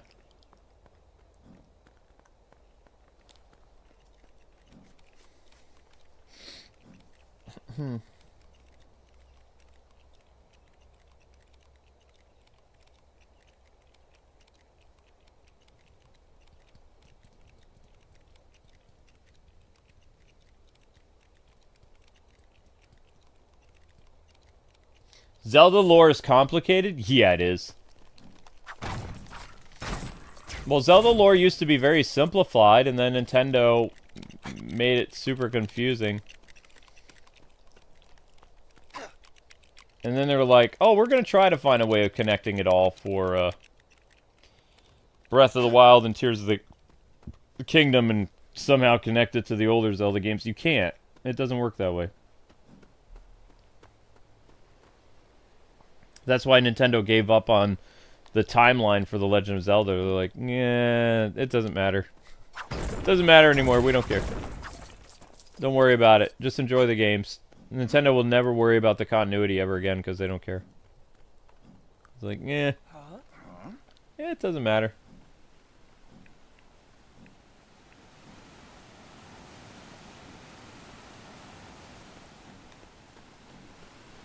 Where is the King of the Elves?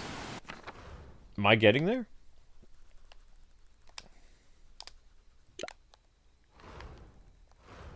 No. I'm not getting there. What I'm getting is lost, though. I think I like Rivendale more than I like the other elven city. The one with Galadriel is, you know, they live inside. I think they're wood elves. Would it be correct in my assumption that the Rivendale elves are the water elves?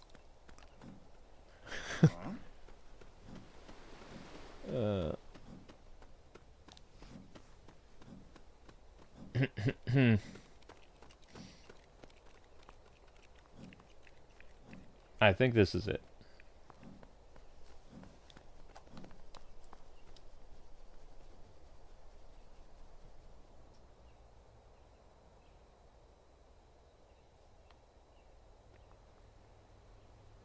Water elves. I mean, they use water magic. Rivendale elves use a lot of water attacks, water magic.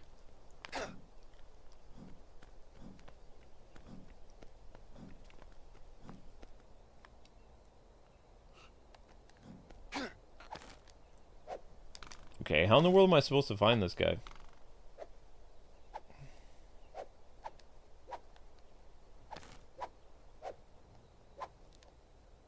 What? Oh, I see.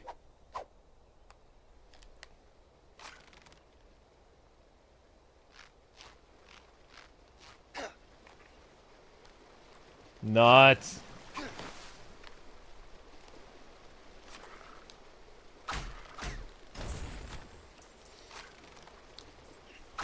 That's how you get up to where the king is.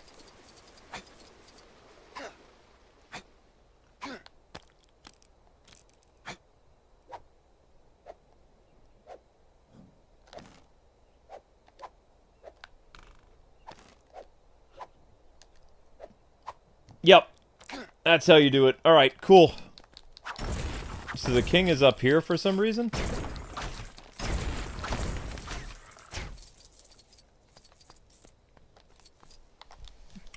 No!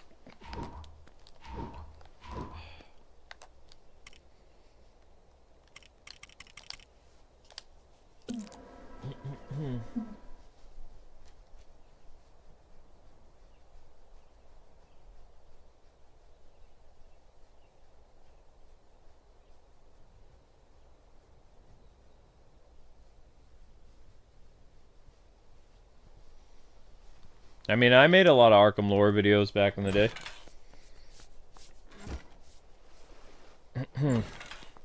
This is it.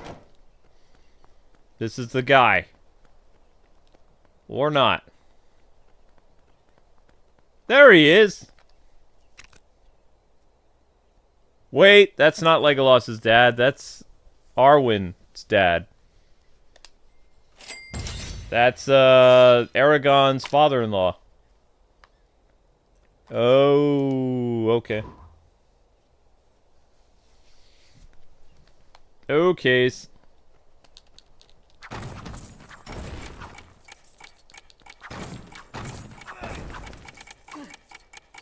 Nani?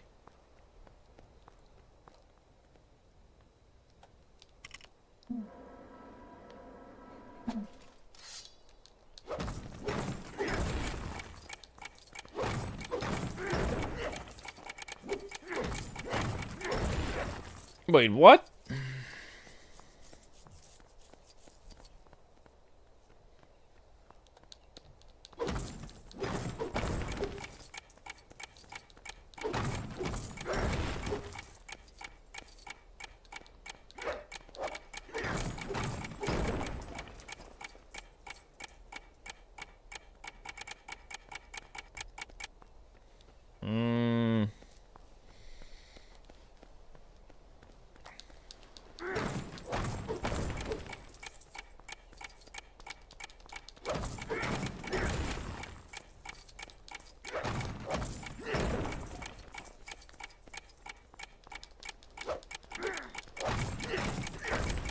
Ooh. Oh, come on.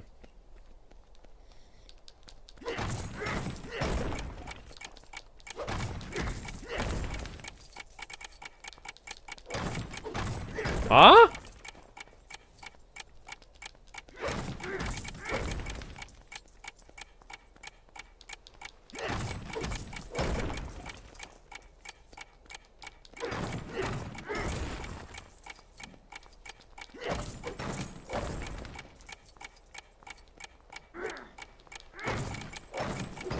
There we go.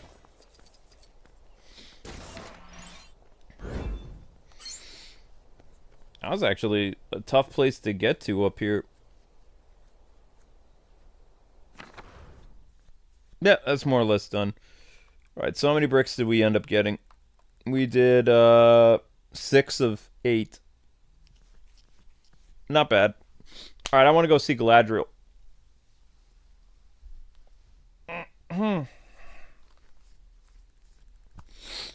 This is where the big man is. So there are 2 bricks that say they're still in Rivendale. Curious.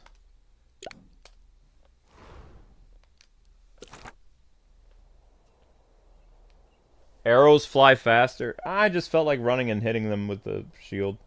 I mean, sword.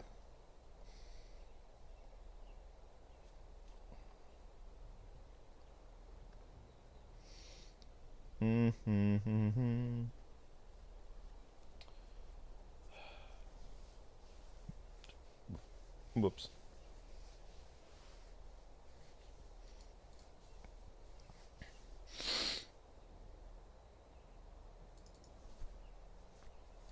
Nope.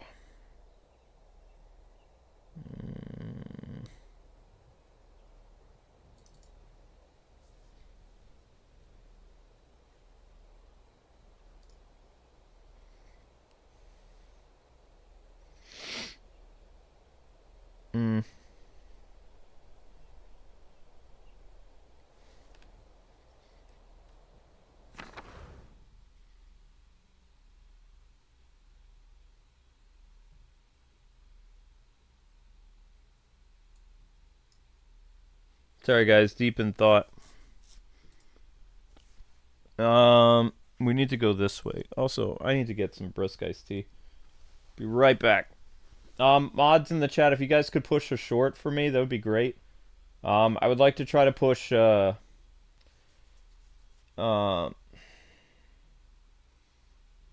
He Was Bad for Her. It's an Injustice short. It has 0 views right now.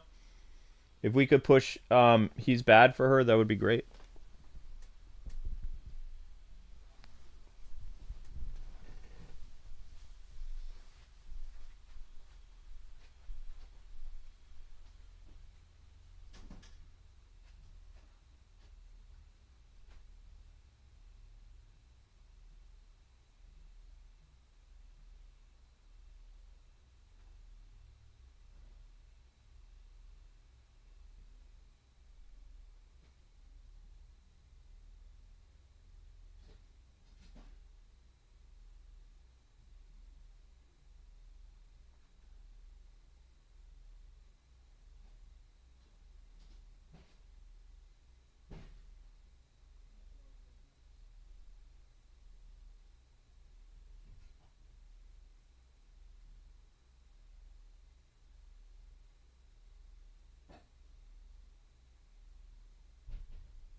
gonna scratch me.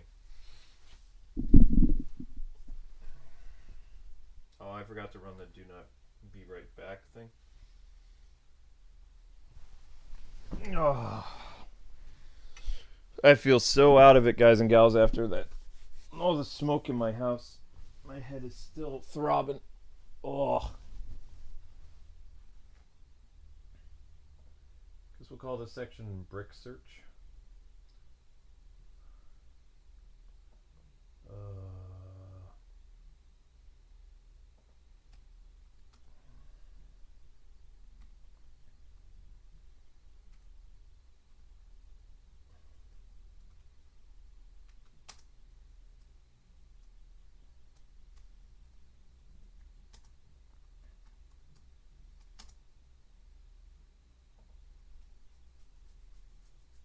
Okay.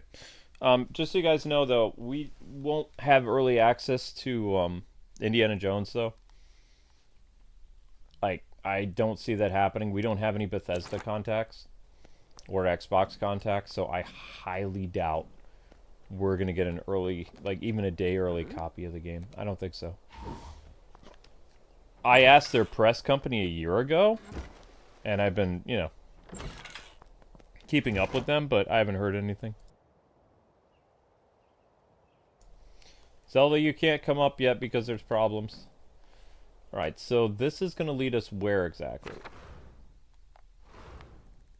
Nowhere, apparently. Alright. Meow.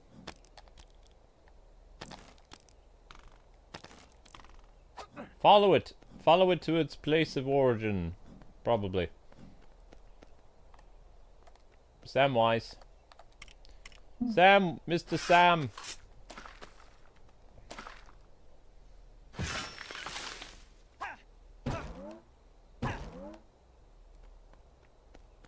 UT? Off we go into the Great Unknown.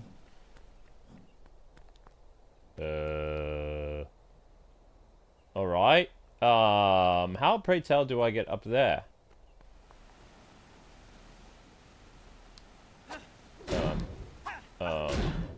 Nani? What? No, I'm looking. I don't see a way up there, though. That's peculiar.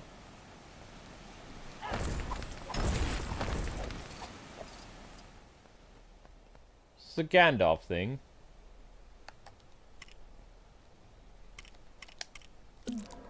Is it now? No, it is not. Can I throw a hobbit up there using the power of magic? Nope.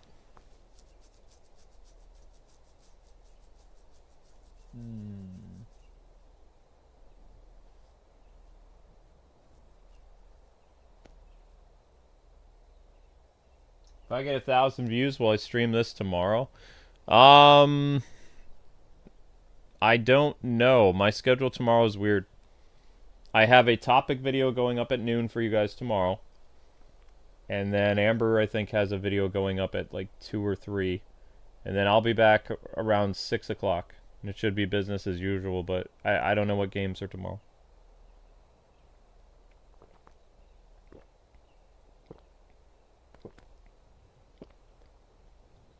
Saturday is the finale of Mario and Luigi.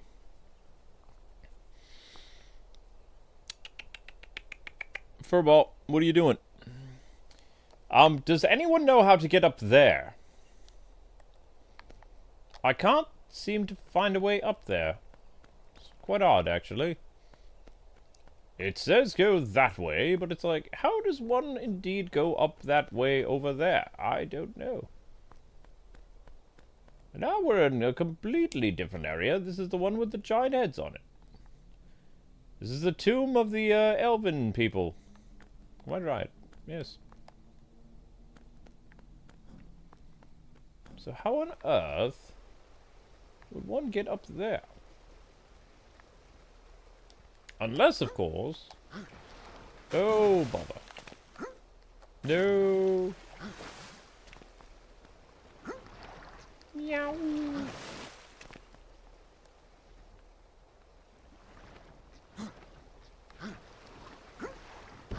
Not now, Link. I mean Zelda. I mean whoever.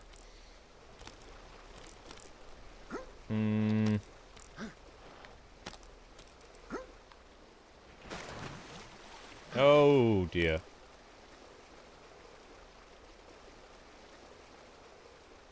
Nope. It did not help. Well then.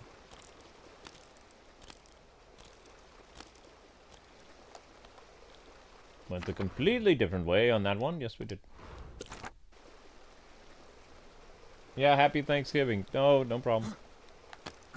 Hope you all had a happy Thanksgiving. I had Coughsgiving. Spent most of my Thanksgiving hacking up a lung. Felt like it.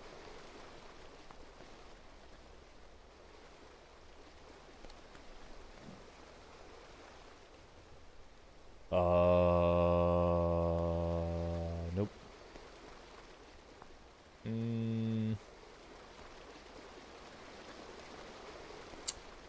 Oh, bother.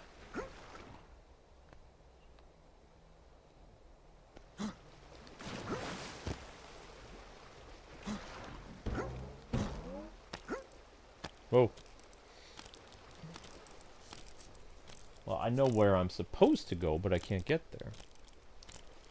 Then how on earth am I supposed to? Oh, booey. Not now, Zelda. Link, let Zelda out of the basement. I'm just messing. Don't let Zelda out of the basement.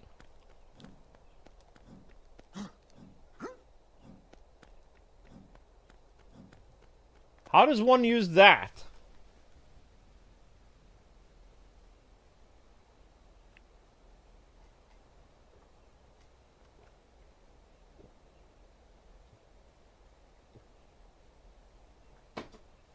Do I know what video Amber has for you guys tomorrow? It's Disney Dreamlight Valley.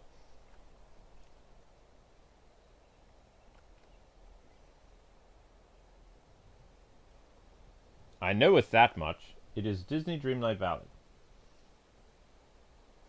Oops.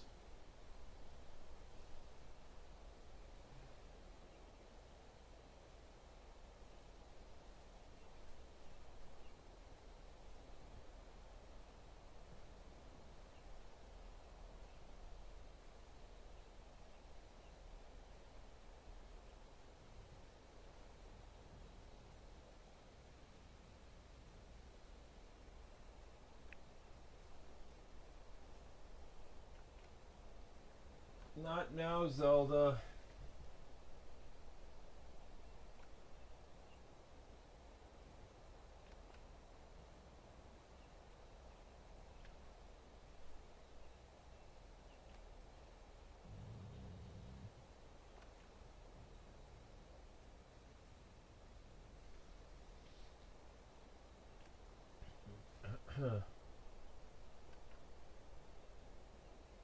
The landlord really needs to fix the stove. That would be nice. Does anybody know how to get up there? I want to go up there, but I can't get up there. Because I don't know what this is. Wait!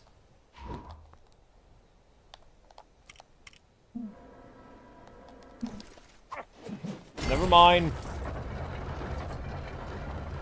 I knoweth what that is now.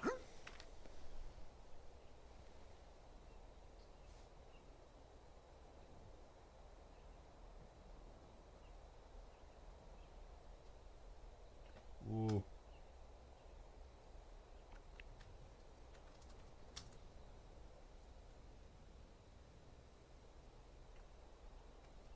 Use Gimli.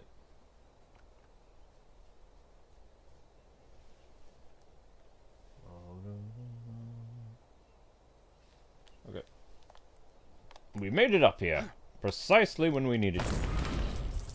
Do right. Now. Meow. Zelda, you're just gonna go through the kitchen and cause problems. We don't need that right now.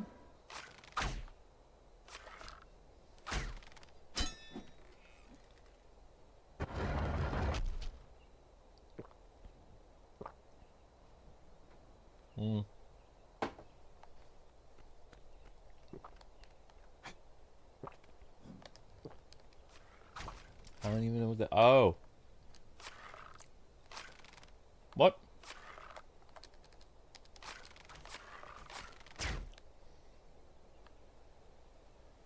Ah! That is clever.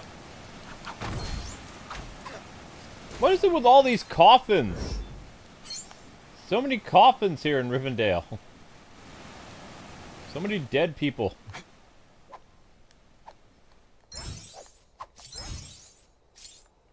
Meow. Oh, I just want to give you a big hug, you little furball. But I know you're going to cause problems. I know it! I know it, you will cause the problems. What? Now what? Oh. Right. No, you know what? We're going to keep to Legolas, because Legolas can do anything. Legolas can do anything! See? Man of many talents and mysteries. Ooh.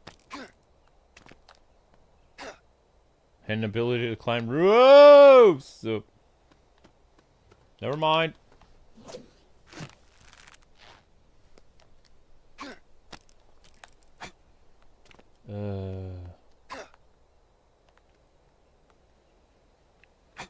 Ah! And where did this pesky thingy go?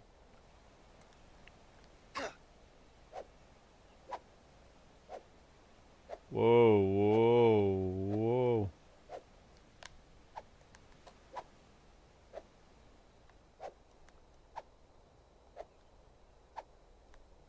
There it is.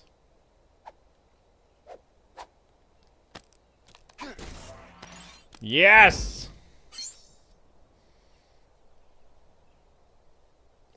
Okay, time to go to the next Elven Kingdom. We did it. Yep. More or less.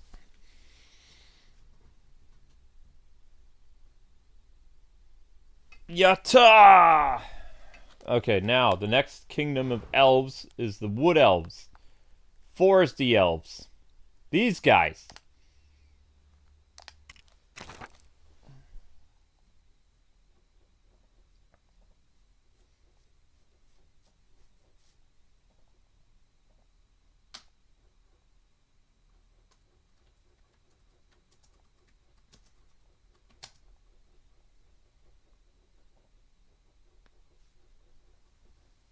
Now go to the other Elven Kingdom. Yeah.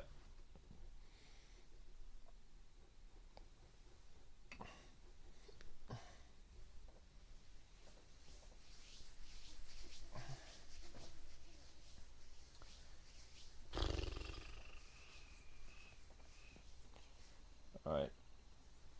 And thank you, Mage Wolf, for helping with shorts. Remember, guys and gals, to watch shorts if you haven't already. Helps out tremendously.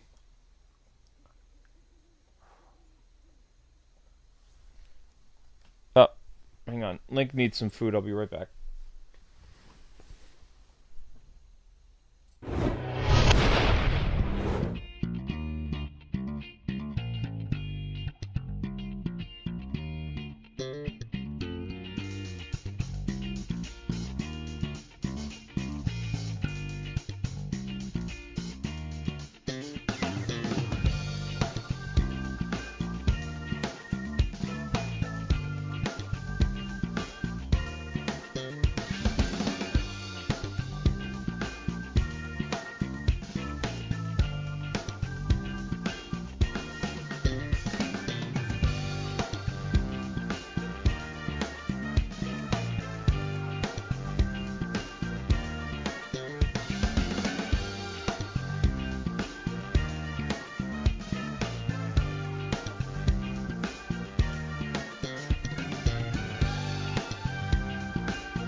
Welcome to the Kingdom of Galadriel.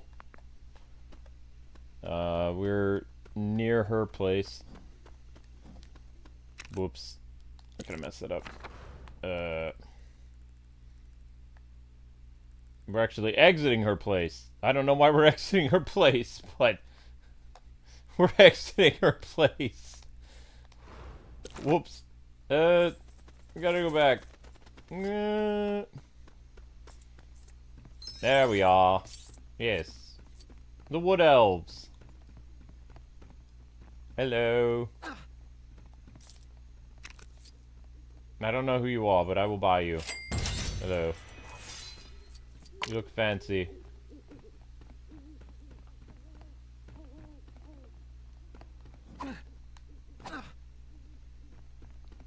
Oof. The Wood Elves. Huh?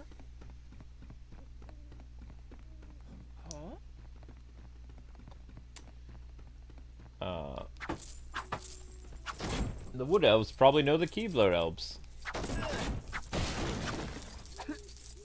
They both hang out in trees, so.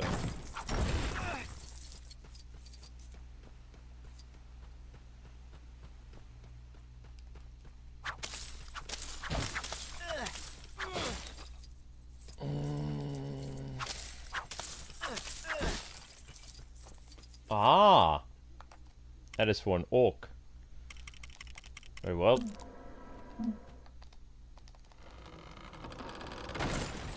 Hello, Miss Deanna again. Who are you?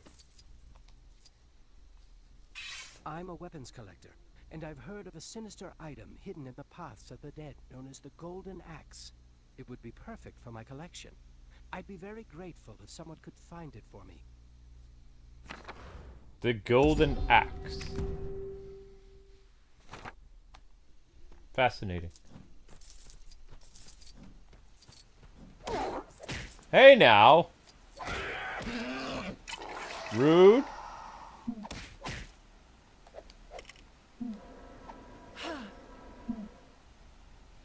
Why'd you beat up on poor Legolas? What's your problem, man? I mean, not Legolas. I mean, never mind.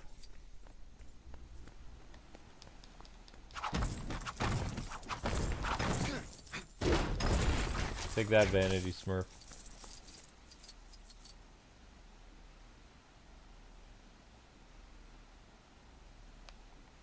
Whoa.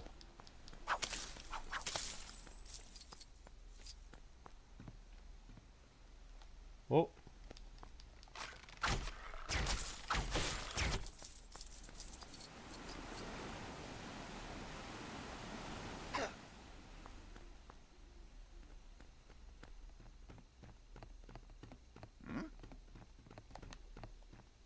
Please don't jam up PS3. Again. Did I already speak to you? I'd thank you to keep this between us, but I'm keen to explore combat with a dwarven axe. I'll divulge the secrets of surviving the most perilous drop if you forge a mithril shockwave axe for me. It's a nice detail that they'd have the elf, like... Zelda, you're gonna go in the kitchen. The kitchen is not ready. I would let you out, but you're gonna go in the kitchen.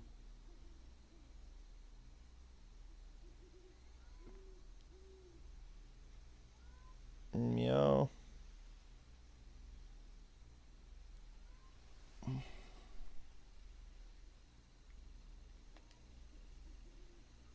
I'd thank you to keep this between us, but I'm keen to explore combat with a dwarven axe.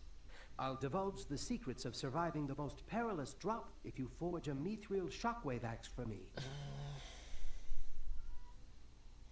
Try as you may, Zelda, you will not be able to open that door.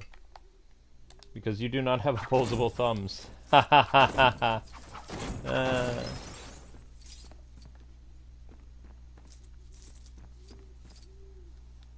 Who are you? Oh, that's Galadriel.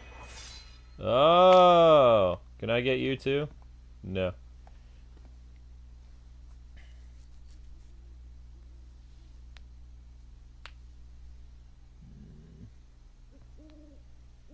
Did we clear 1,000?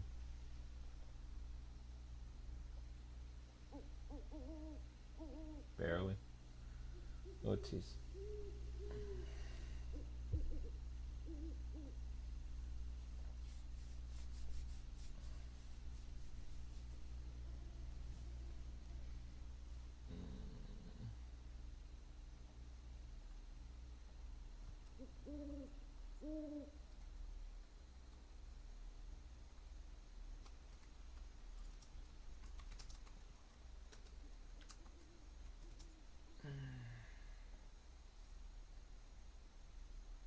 Cats have paws? No. Only Link is smart enough to open the door that's over there. Zelda can't do it. Ow. Oh.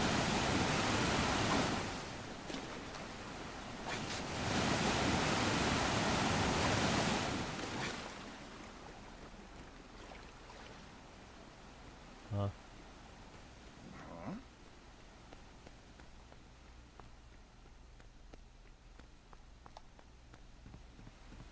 Huh.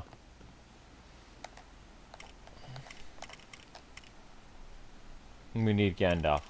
Probably. Gandalf! Nope.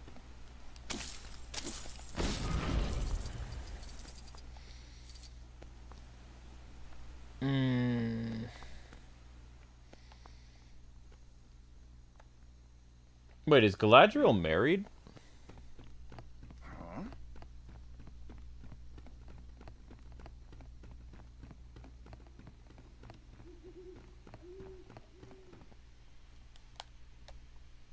Move it, blah.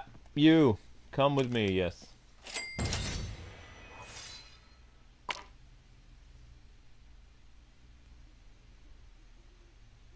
But Zelda's smart, not just Link. Zelda has her own skill set.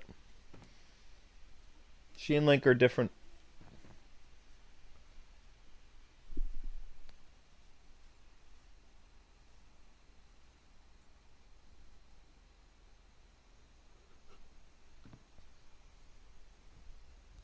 I don't know where to go because I've never done this before. Whoa. Let me destroy the Wandering Minstrel, as I can. Oops.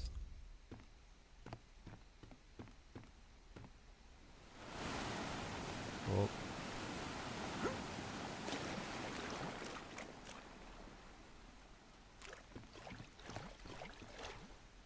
Okay.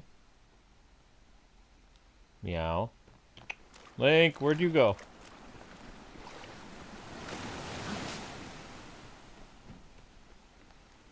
Golden Axe. Oh no, that's that guy. We don't care about him.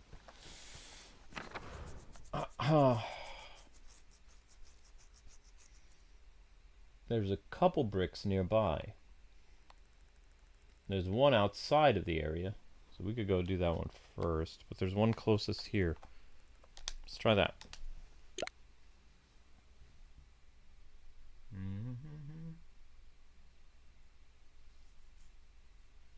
Galadriel is married. Okay, I always thought she was single. I guess it has to do with that how it should have ended video where she meets Batman and she's like, I would become your Dark Queen, as powerful as the dawn. Blah, blah, blah. Oh, he's gone. I love how it should have ended. It's really funny.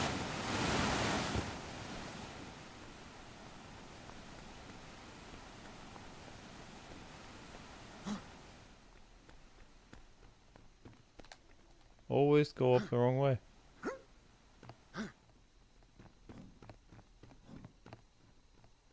Zelda.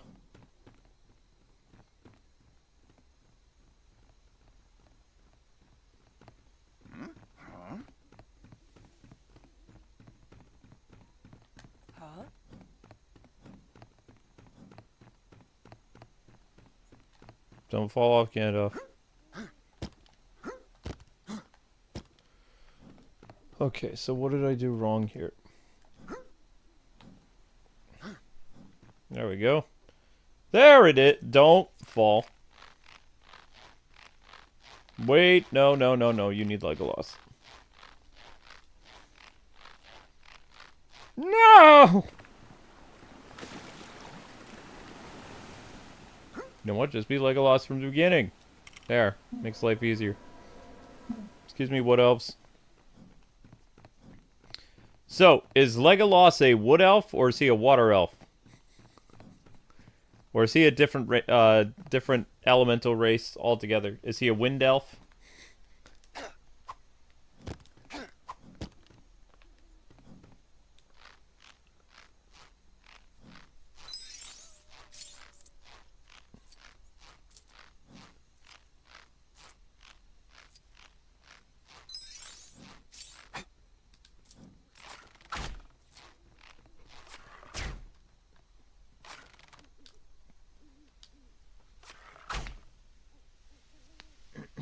He is a wood elf? Okay.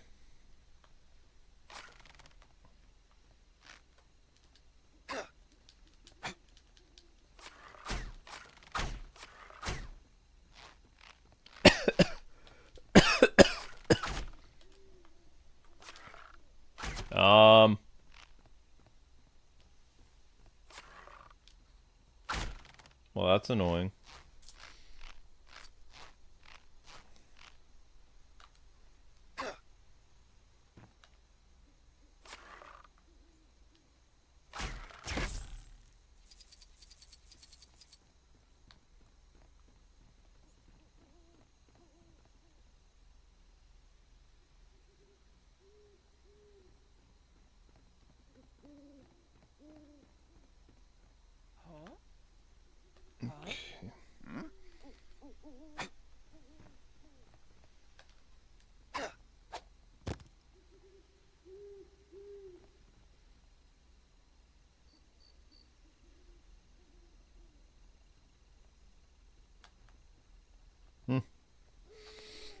Okay. Do fire elves exist? I don't know. Alright, I think that's it for Lord of the Rings. This game's putting me to sleep. Which is not a good thing. 'Tis not a good thing.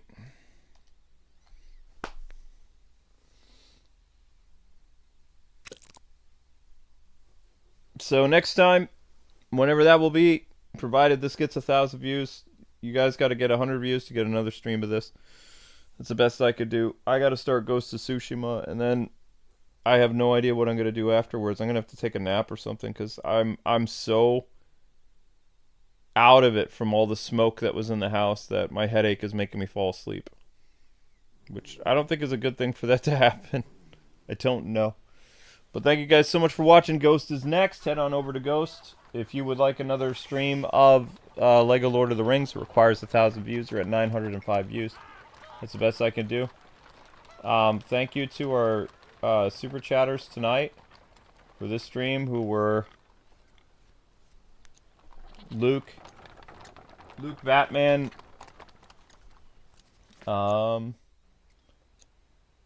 Yu-Gi-Oh, Daffy, and Alpha. You guys are breathtaking. Thank you very much. And thank you to somebody became a member too. It doesn't tell me who became a member though. Alright guys, thank you so much for watching. Be redirected to Ghost, and I'll see you shortly. God bless, happy gaming. Lord of the Rings will resume if it gets 1,000 views. Bye bye. Hey, wow, that rhymed.